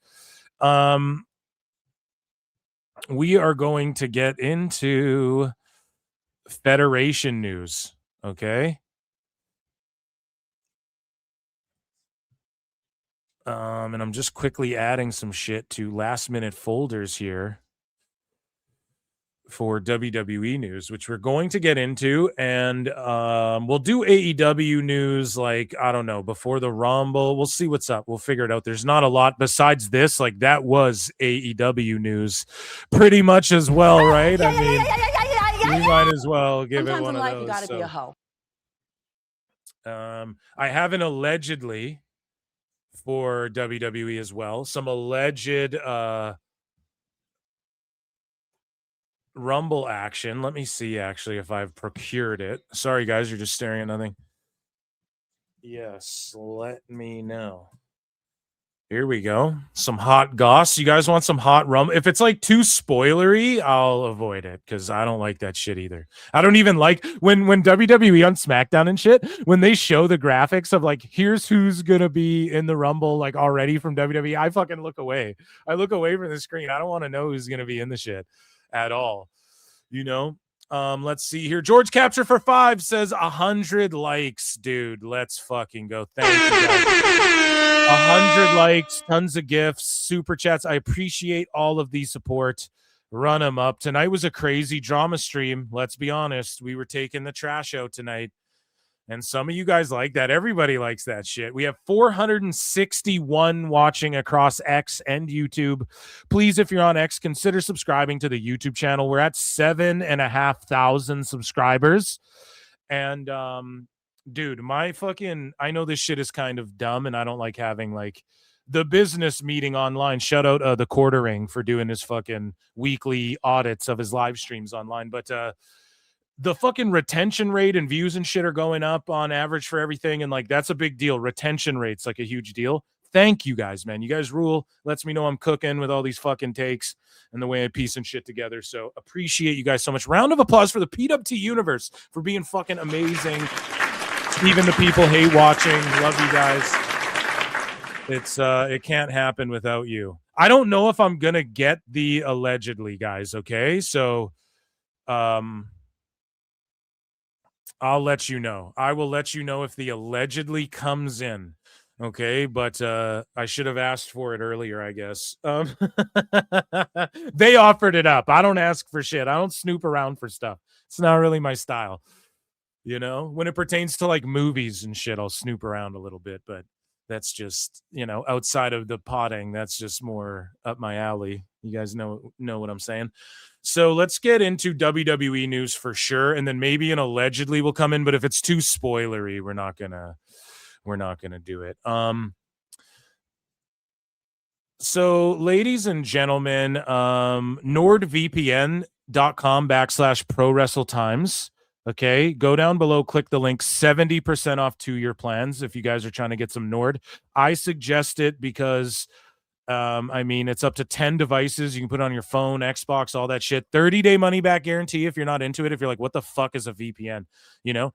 And you get this huge deal if you support PWT by clicking that link down there, and support yourself by protecting yourself online and fucking listen up. And these are not like ad reads. They don't pay me for ad reads or nothing.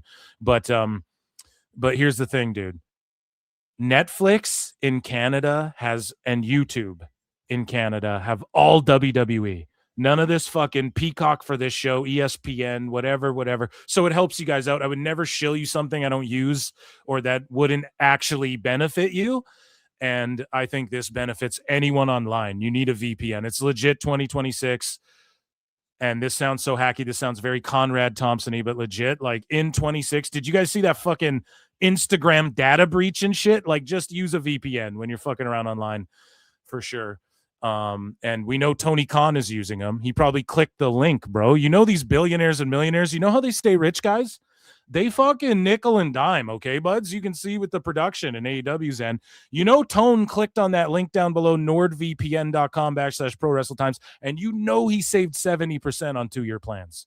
You fucking know he did it, okay? And we know we'll be using fucking VPNs, dude. It's all out in the open. Secrets out. The best okay? guy is Tony Khan. Let's go. So, ladies and germs, it is time for WWE news.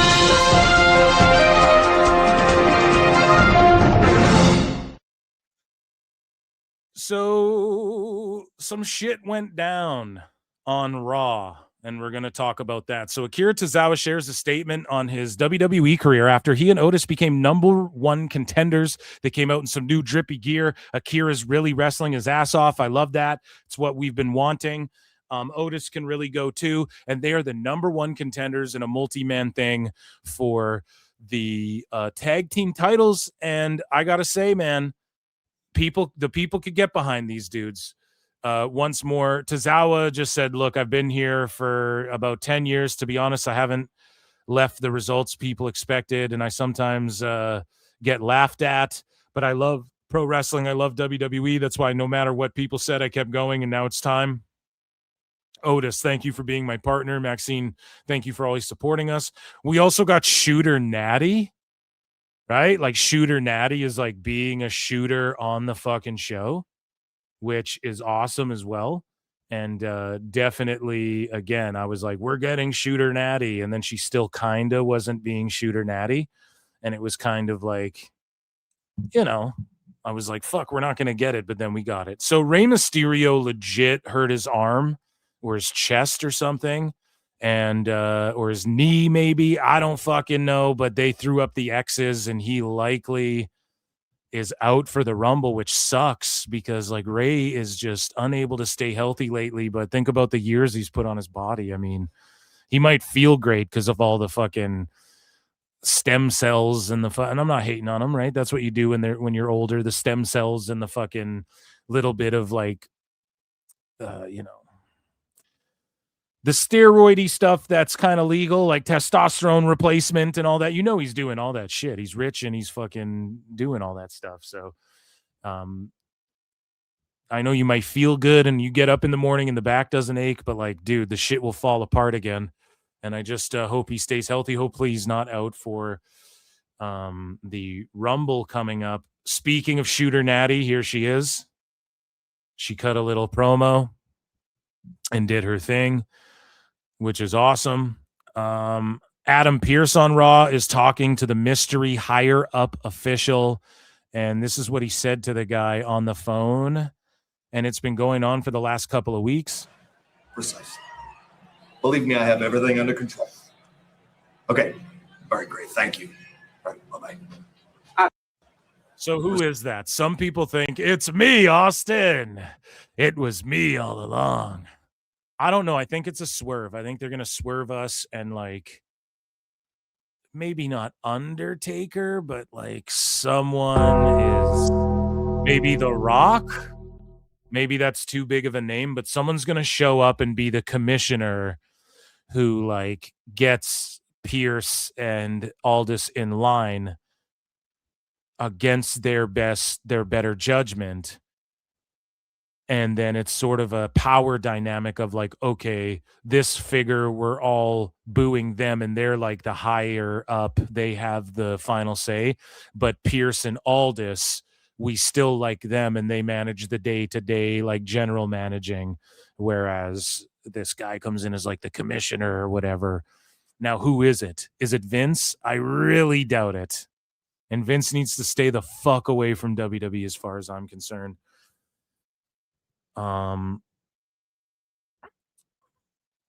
So we are talking about leadership and who's in control.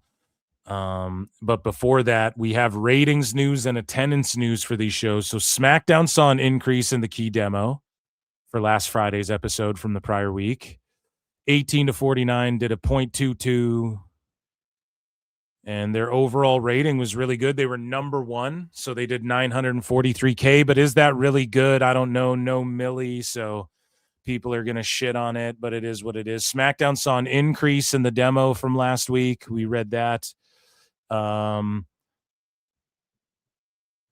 So Raw was back on the global top 10. It was number one in Canada, dude, for the last Monday's episode featuring Punk defending the World Heavyweight title against Finn Balor. The show scored 2.5 million views globally for the week with 4.6 million hours viewed.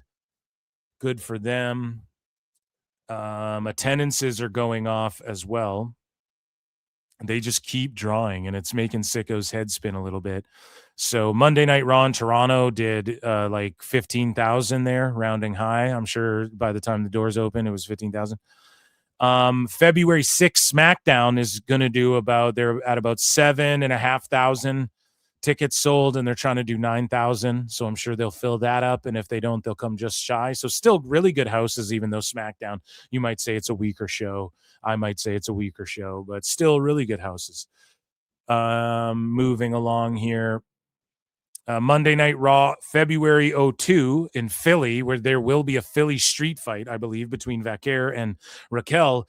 They've already moved 10,300 tickets. They're aiming to do 11,200. So they, again, will sell out by the time they get there. Obviously. So the Elimination Chamber, which isn't until February 28th. And I love that Triple H backed up sort of. Again, if you go back a couple of years, I love, and the way I book my universe modes, and maybe you could say, oh, come on now, Phil, like you criticize Tony Khan for video game booking, but that's not what I mean. Like it should be the Rumble and then Chamber and then Mania that rules, because it's like the Rumble, 30 guys can go, yeah, I'm entering. And then you try and win the Rumble. But if you don't win the Rumble or you don't get in the Rumble, then it's like, fuck. Or you almost win the Rumble and then it slips out of your fingers and you go, fuck. I guess I'll enter this Elimination Chamber, the most dangerous match, and lay it all on the line. It's literally the last ditch desperation. I need to main event Mania. I love that. I love that road to WrestleMania, because some guys are like, fuck that, dude. Mania ain't worth getting in that chamber. Like, if we're talking in kayfabe, that's sort of the explanation in pro wrestling kayfabe. That's sort of like the motive is there automatically. That motive is like implied, and then it sort of is explained, right? But only 6 guys can get in the chamber too. So like, how do you qualify? Do they do matches this? Everybody, if you don't get in the Rumble, it just makes it slim pickings, and then that's your shot at the other title.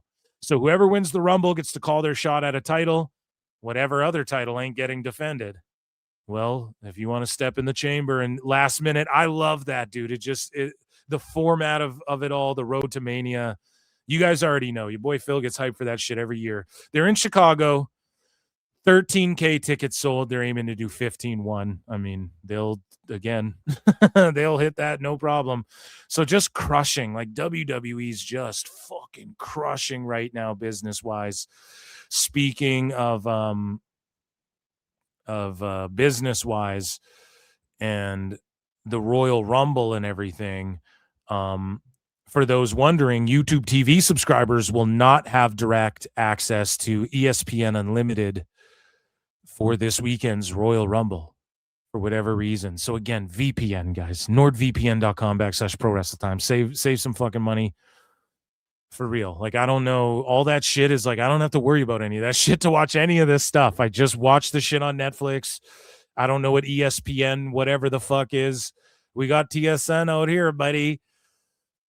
And I get all my sports. Everything's good. So anyways, moving along at the Royal Rumble, because we're talking about the Royal Rumble and them doing all this business and Raw and SmackDown. Quickly, Ryan Ward is now overseeing the overall creative direction for both Raw and SmackDown. Good. I don't think Road Dogg should be the head guy. I'm okay with him pitching ideas and getting emotional. Sometimes you need that. You need, sometimes you need that, okay? You need people bringing the drama in a little bit to fucking give you perspective on, like, okay, maybe Vince Russo brought a lot of drama in, and he did have good ideas, but Vince was there to filter it. So as long as Triple H is there to filter his ideas, but I don't want him like calling the shots at SmackDown. You can't let your emotions get in the way of that shit. So good. If Ryan Ward is overseeing it, good stuff. And as we're talking about the Royal Rumble and changes and people in charge, a quick note: Saturday night's main event, Stephanie McMahon, her position's called Okerlund officially, which rules. Shout out WWE for doing that. They call it the Okerlund position. Fucking honoring him. That's amazing. But when it comes to the Royal Rumble, some shit got stooged. Okay, so first off, we'll take a look at this card in just a second, but Brock Lesnar casually calls Pat McAfee to declare his name in the 26 Royal Rumble. And I'm okay with a couple guys saying, I'll be in the Rumble, oos, and Rhodes being like, I'm going to be in the Rumble. I'm okay with all that. It's just a matter of them showing me like 20 guys. But the reason they're doing that is because they're trying to take the attention off of the obvious thing, guys, which, I mean... I look and see it's not just me. So many others have stood where I stand. We are the young, so raise your hand.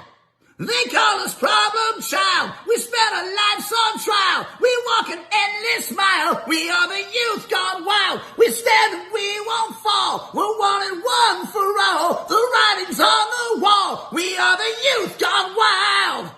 Let it get wild! Yay!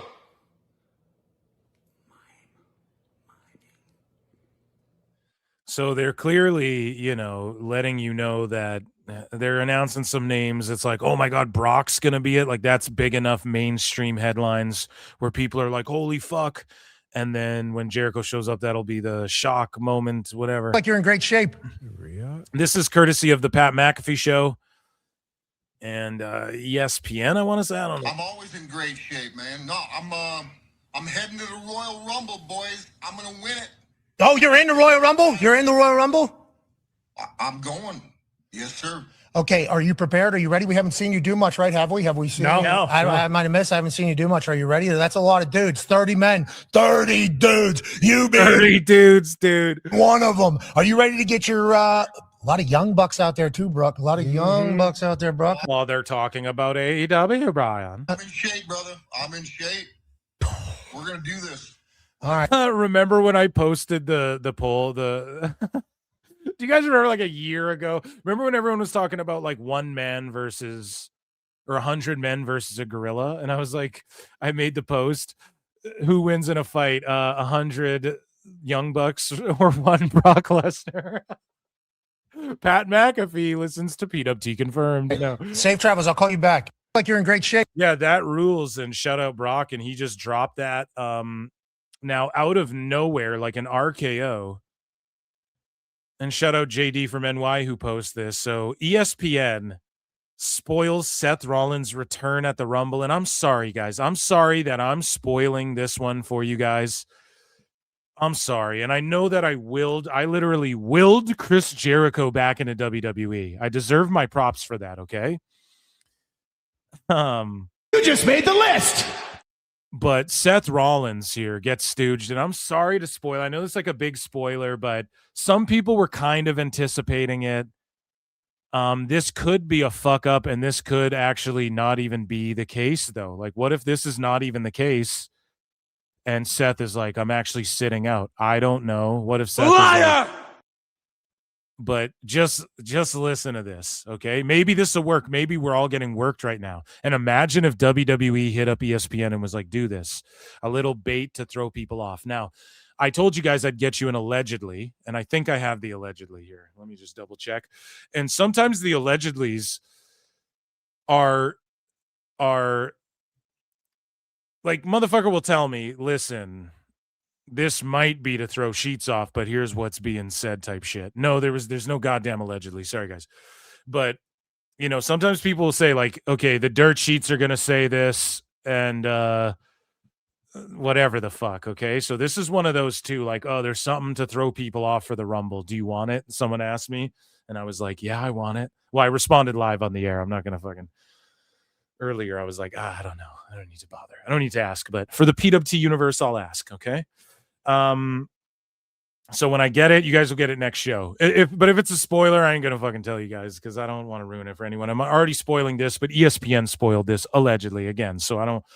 So this could be bait though. This could be thrown out there like WWE. Like that's what they do to Meltzer. Okay, maybe that's a better way to explain this. So Meltzer, they'll tell him some like old ideas. Remember Meltzer spurging out about, boy, that whiteboard on Unreal. I mean, it just shows you plans change. The reason him and Brian keep talking about the fucking whiteboard is because they're like, see, it proved us right about these matches. No, what happened was, I'll explain this, how this works. Yeah, that was an idea. And then you get told that that was a fucking idea after they already scrapped that an idea and are going somewhere else.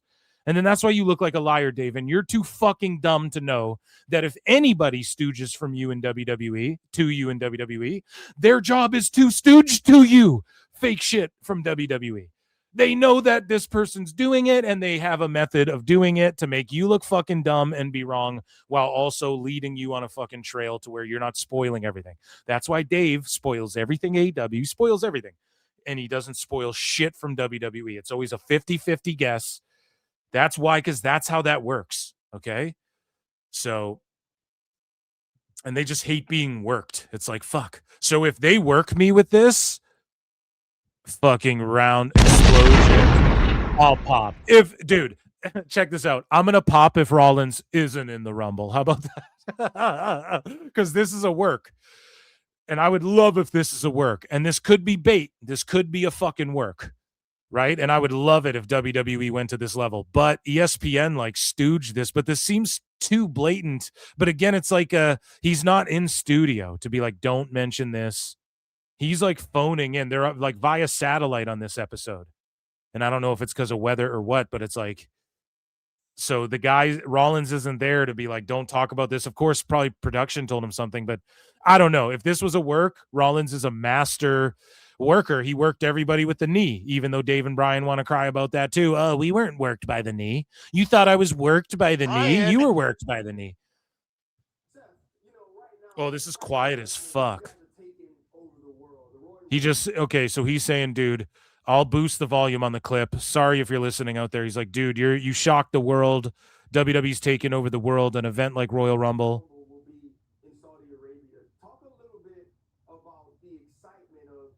He's saying, talk a little bit about the excitement of this sport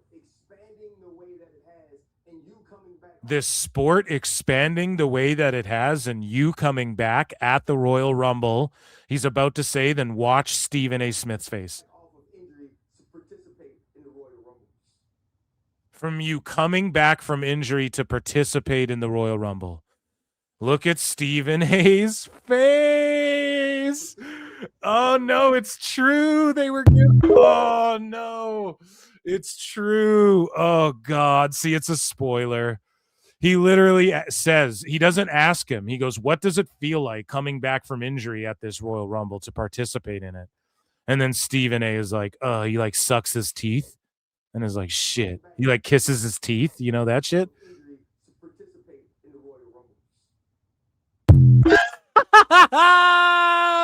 Oh my God. And Seth is like, what are you saying? What are you saying? Chat saying a work, ESPN knows. See, I kind of fucking agree with you guys that it's on ESPN. So that's to throw. I'm telling you, Brock just flat out announcing ESPN stooging Seth. I think those are meticulously placed misdirects. Because we all have been like, well, Jericho's coming back and shit. And it's just that extra little, oh my God, Brock's coming. And then, oh, Seth's going to be there. And then Seth's not there.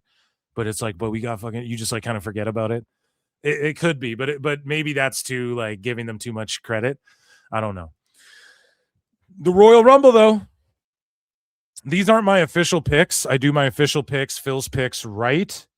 My official Phil picks go in right before the show. So tune in live on Saturday during the daytime. It'll be a day cast, guys.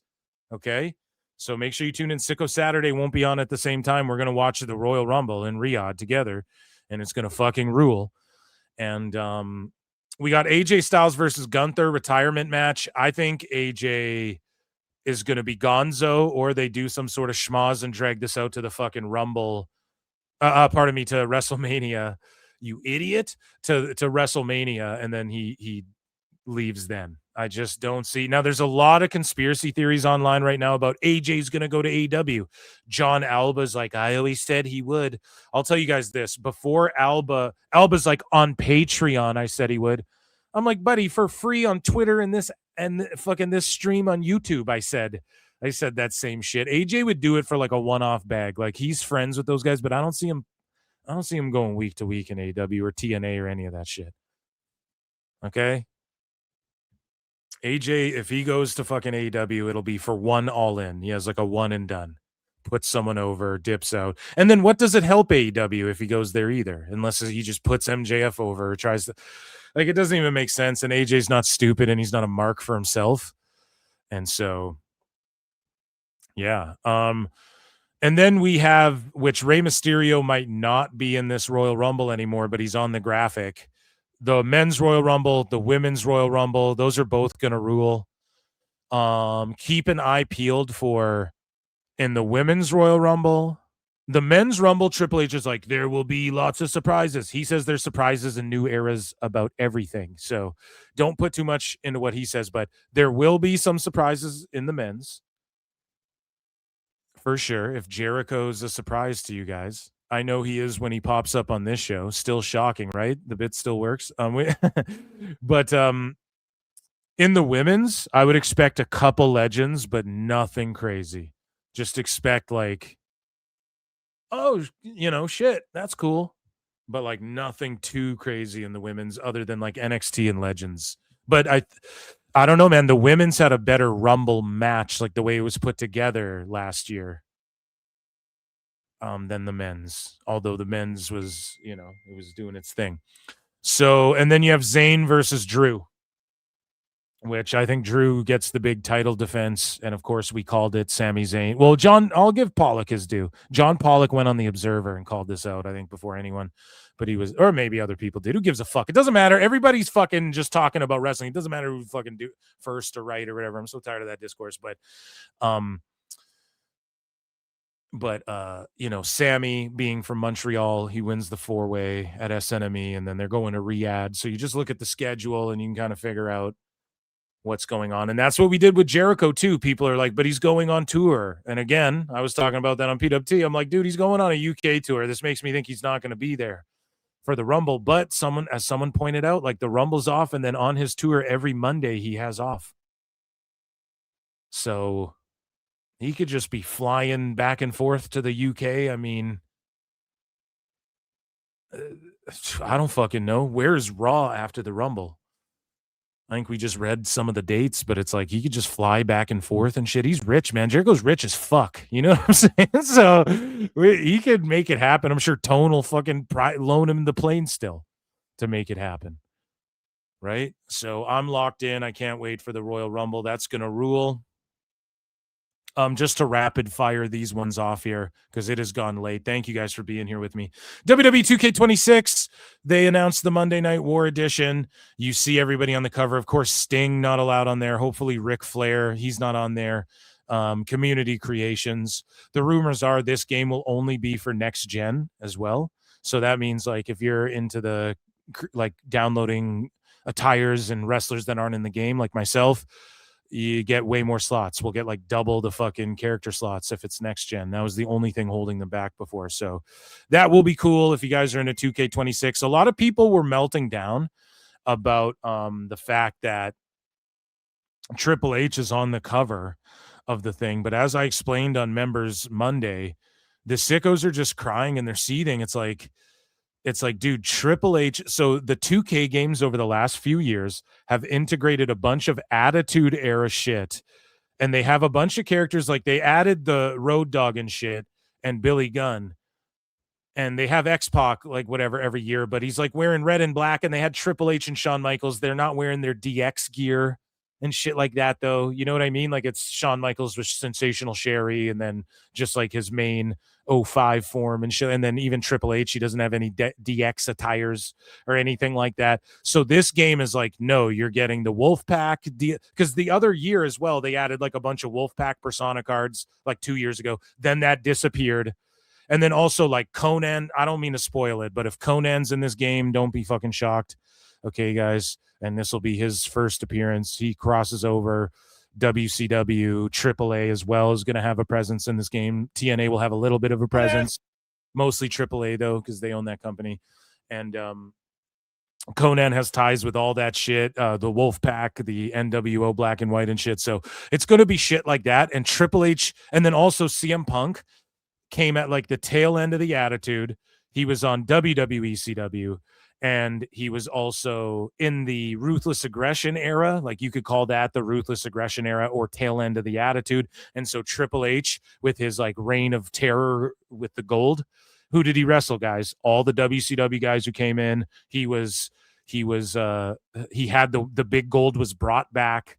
He went on that reign of terror. It was the Ruthless Aggression era. Then ECW came back. Nick Khan's a big ECW. So I'm just connecting the dots. Like Triple H makes the most sense to put him on the fucking cover right now, because they just did The Rock and all the Bloodline shit, right? So, and then they added like in this recent game, they added like Nation of Domination, Rock and D'Lo, but not the Nation of Domination, Mark Henry and shit. So they're just going to add like Nation Mark Henry and stuff like that, right? They're going to make it Attitude Era focused heavily on DX and NWO and stuff. So Triple H makes the most fucking sense to be the guy. He sort of covers that fucking Attitude up until Punk Showcase is all like Ruthless Aggression PG era shit. So it makes the perfect sense. So, or it makes perfect sense rather. And there's 4 editions. You guys go and buy the fucking game. I'm going to buy it. And I swear to you guys, I'm going to upload 2K content this year. I'm not going to fuck around. I'm going to get Husey to do an online GM mode with me 100%. Obafemi is officially entering the Royal Rumble. Shinsuke Nakamura all but confirms that AJ Styles indeed is retiring, right? He asked him, when are you going to retire? He answered, at the Royal Rumble. I've already decided. And I told y'all, man, these people are leaving WWE. Like it is a bunch of retirement tours right now. And now people on the IWC are piecing together, oh, this was AJ's retirement tour the whole time. That's why Phil don't miss. You know what I'm saying? Like I told you guys, this isn't happening. PWT. He says, I told you so. And if he goes at Rumble, don't be shocked. Like I'm hoping they drag it out to Mania, but don't be shocked. So speaking of don't be shocked, Evil could be in the men's Royal Rumble easily. Even if he comes in at the Rumble, doesn't win it, maybe gets a couple eliminations, maybe not even, just has a strong showing, gets eliminated, and then like, is he on Raw or SmackDown or not even? He's just like, Evil's a guy floating around. It could happen, but Dave can't wait to stooge it. Why? Because Tony doesn't like fucking Evil. Dave doesn't like Evil. And so they're trashing fucking Evil and stooging it so nobody's surprised or marking out over it. That's what they think they're doing. But it's just like when WCW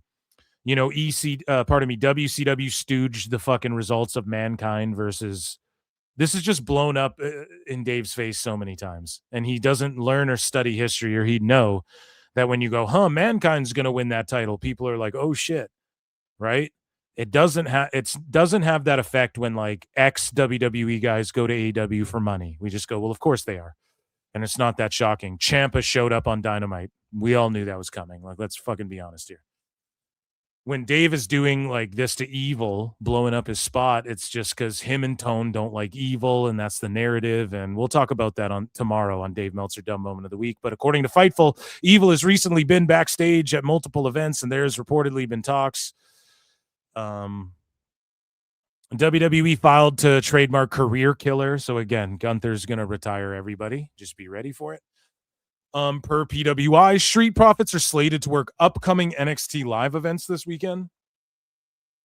So I don't know if they're getting revamped or a new gimmick or what, but they're doing NXT live events, not to shit on them. I mean, Rusev did that shit, but it's like, come on, guys.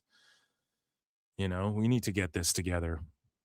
As far as like, and I'm talking like WWE creative as well. You fucking figure these two guys out already. Fuck, man, they've been grinding for a long time. And Tez is like, I don't want to separate and leave my partner behind.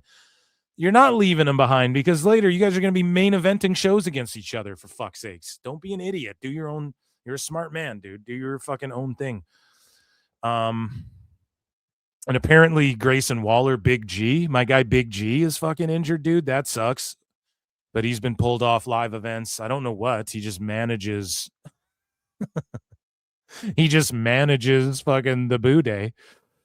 But speaking of like fucking, you know, veterans in the game, Santos Escobar is now slated for this weekend's NXT live events. He's effectively replacing Grayson Waller, who is no longer in the loop. So people are speculating he's hurt. And then it's good. You got a guy like Santos. He can just crush it in NXT when they need him. He's in AAA redoing his thing. He's got hot guy liner on. He looks real hot and like rockish. You know what I'm saying? Speaking of NXT, they dropped these new segments now. I'm not going to play this, but it's like entirely, but it's called Origins, where they give you like a history flashback. This is what went down in NXT. And thank God, I love this. It wasn't I love this. Really a spectacle. It was just go out there and have a match. And I really feel like my time in NXT turned me from a wrestler into a superstar.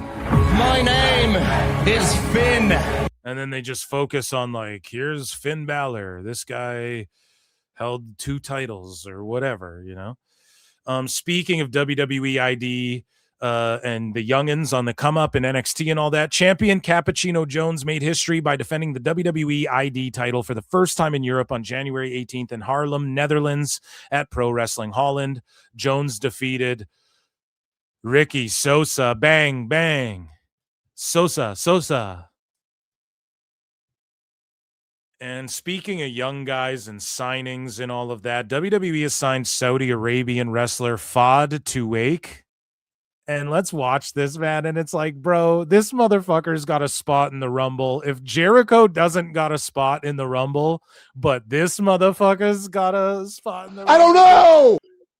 And I'm not hating on this dude. I'm down to see what he can do. Mansoor was okay, right? He was scouted from Saudi, wasn't he? Or whatever the fuck. Some of these guys pan out. Some of them don't. Saudi, they're trying to make their own superstars. I don't hate on this entirely, but it is kind of like, fuck. At what point do they make the Rumble 40 men? Or do you just keep it 30? I think just keep it traditional and 30. But it's like, man, this guy's taking a slot from like, and I'm not against it again, but there's motherfucker, like, is Akira Tozawa going to be in this shit? You know, I guess he's getting a shot at the tag titles. Yes, say this. Yes. He's got a terrible fuck going to be doing some shit like this where he throws people over, maybe gets a shock elimination. I don't expect this guy to be pushed to the moon right away, but he'll be in NXT and stuff. So shout him out, man. I'm excited to see what he's got. I'm always like, what if he just goes in there and just gets it too? Like, you can't hate on it. You can't knock it till we see. So here's Dave Meltzer. We need a little, just to end things on a light note. I got a couple of clips here today that from Dave and then one from Hot Ones. Okay, guys? So let's end it on a light note. This is a crazy ass show tonight. And here's Dave Meltzer and his take on like Undertaker and, you know, the regime in WWE and who you should listen to and not listen to. Because the work Undertaker has with talent, whether it's American talent or Mexican talent or any probably Japanese talent too, is he has an aura of being like this real, probably Japanese. Yeah, why not Japanese talent? Superstar, you know? And so his opinions, you know, if you're a wrestler and the Undertaker tells you something, it's like, this is something to learn from. I mean, they're going to listen to him. Whereas if it's somebody else, they might question it. But with him, it's like, oh, he's been in this business for 35 years and he was one of the biggest stars in history and, you know, much bigger star than we are or will ever be. So therefore, we got to listen to his advice. And the ability to be a guy who the talent firmly believes in, you know, like a lot of younger talents really Dave explaining all this like he fucking knows what he's even talking about. Shut up. Was very strong on Levesque. So that makes him. And even if he's right about this shit, it's like, shut up, bro. You don't know about fucking cultivating talent, okay? Like, it helps him as a book. You just do what we do. Yes, everyone can look at Fletcher or Kendall Gray and go, yeah, they'll be great. Don't break your neck like Osprey. You know, we can all fucking point to people and say that. You know, people aren't always second guessing him, although some people will. But some, like, okay, where's Dave hyping up Bear Bronson? Look at him. Look at the people glazing. How am I always ahead of the fucking curve on this shit, too? I'm talking about Bear Bronson more than anybody. All of a sudden, fucking John Alb, everyone, man, this Bear Bronson. Fucking told you, motherfuckers. Now, that's a snipe. That's one where it's like, well, that guy. Fucking Kyle Fletcher. Yeah, he's fucking 6'2" and looks amazing. And he just needs to fucking, if he came up in WWE NXT, he'd be a fucking superstar one day for sure. You know, because it's not hard to tell Kendall Gray's got it. You know, anyone can fucking see it. You know, so many of them grew up with Paul Levesque. With Paul Heyman is another one that a lot of the talent, younger talent, listens to Paul Heyman because it's like Paul Heyman's the genius, right? And again, and all of those guys are very knowledgeable guys. You know, it's like, I'm not saying that they're not, but you know, one of the things, but is that people will not question them because they're going to. People won't question them. Everyone's too scared to question them, though. It's all. Do you notice with these guys? It's all about TKO instills fear in people. And Dave, people won't question them though because they're like stars and they're too retarded to ask a question. They're just gonna fan out and be too scared to ask a question.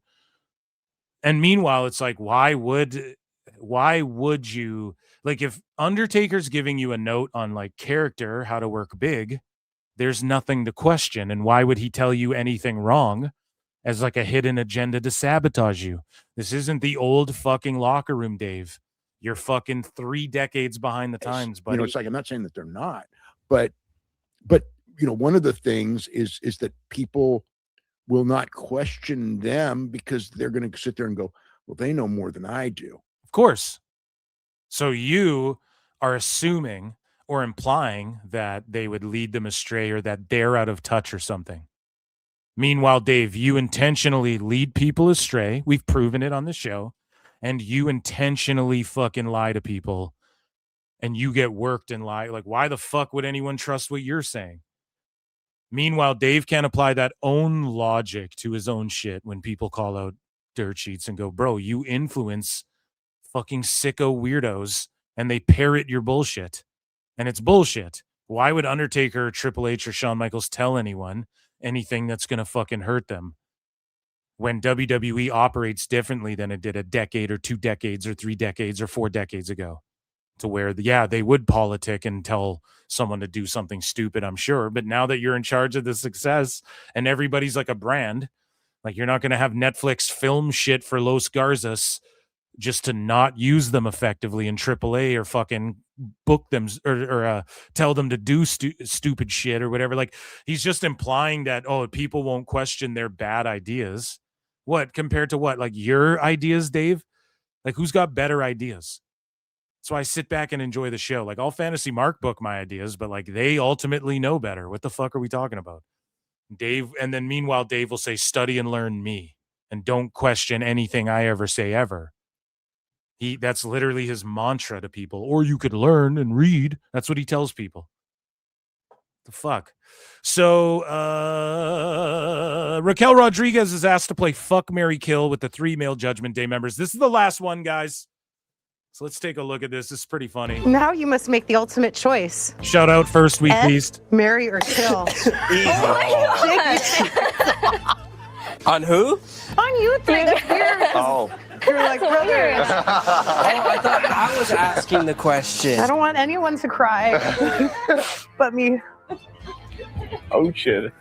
So she took the hot wing instead of answering that question. I didn't think I was going to eat this many today. Oh, dude.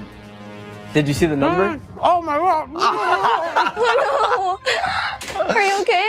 Oh. What was it? And then AJ Styles and Punk and AJ Styles, pardon me, they're gay together now. No, AJ Lee and CM Punk were on. They did the verses. It was a 10. It was a 10. It was a 10. It was a 10. So you've had a 9, a 10, and the bomb. You should have just killed me. Drink some water. Dom's like, you should have just killed me. Yeah, but how do you answer that? Like, they're your coworkers. It's hard to be like, yeah, I'd fuck this guy. And they're like married and stuff. It's like, I don't know. And that, ladies and gentlemen, was WWE News. Let's go. And that was PWT live show for the evening, ladies and gentlemen. I have a chat here. Paul Carpenter 7844 has been a member for 9 months. Thank you. You guys, thank you for all the support. Round of applause to the PW fucking T universe. Oh boy. Make sure you guys tune in for the Royalist of Rumbles. I'm so fucking amped for it. You guys are goated. I have been Phil Marks. We've been here for a while. Be good to yourselves and each other. Don't get wrapped up in all the sicko shit. Don't get arguing with all these fucking burners. They're all Tones burners. They're all retreating. So don't get wrapped up in all that. Be good people. I love you all. I will see you all Saturday. Actually, I'll see you tomorrow night for Dave Meltzer Dumb Moment of the Week live on YouTube. Don't forget, Dave Meltzer Dumb Moment of the Week, #DMDMW tomorrow night, and then PWT live show returns Saturday night Saturday day for the Saudi Arabian Royal Rumble. Yeah, like I said, be good to yourselves and each other. Drink lots of water. Go outside. Love you guys. Peace.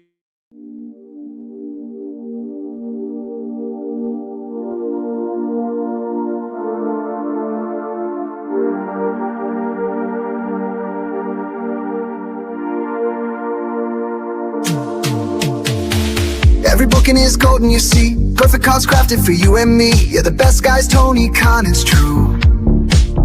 Triple cup, best damn booker in the land. 3 red cups stacked up, always in command. Triple cup, living legend of the fight. Just a call away from making it right.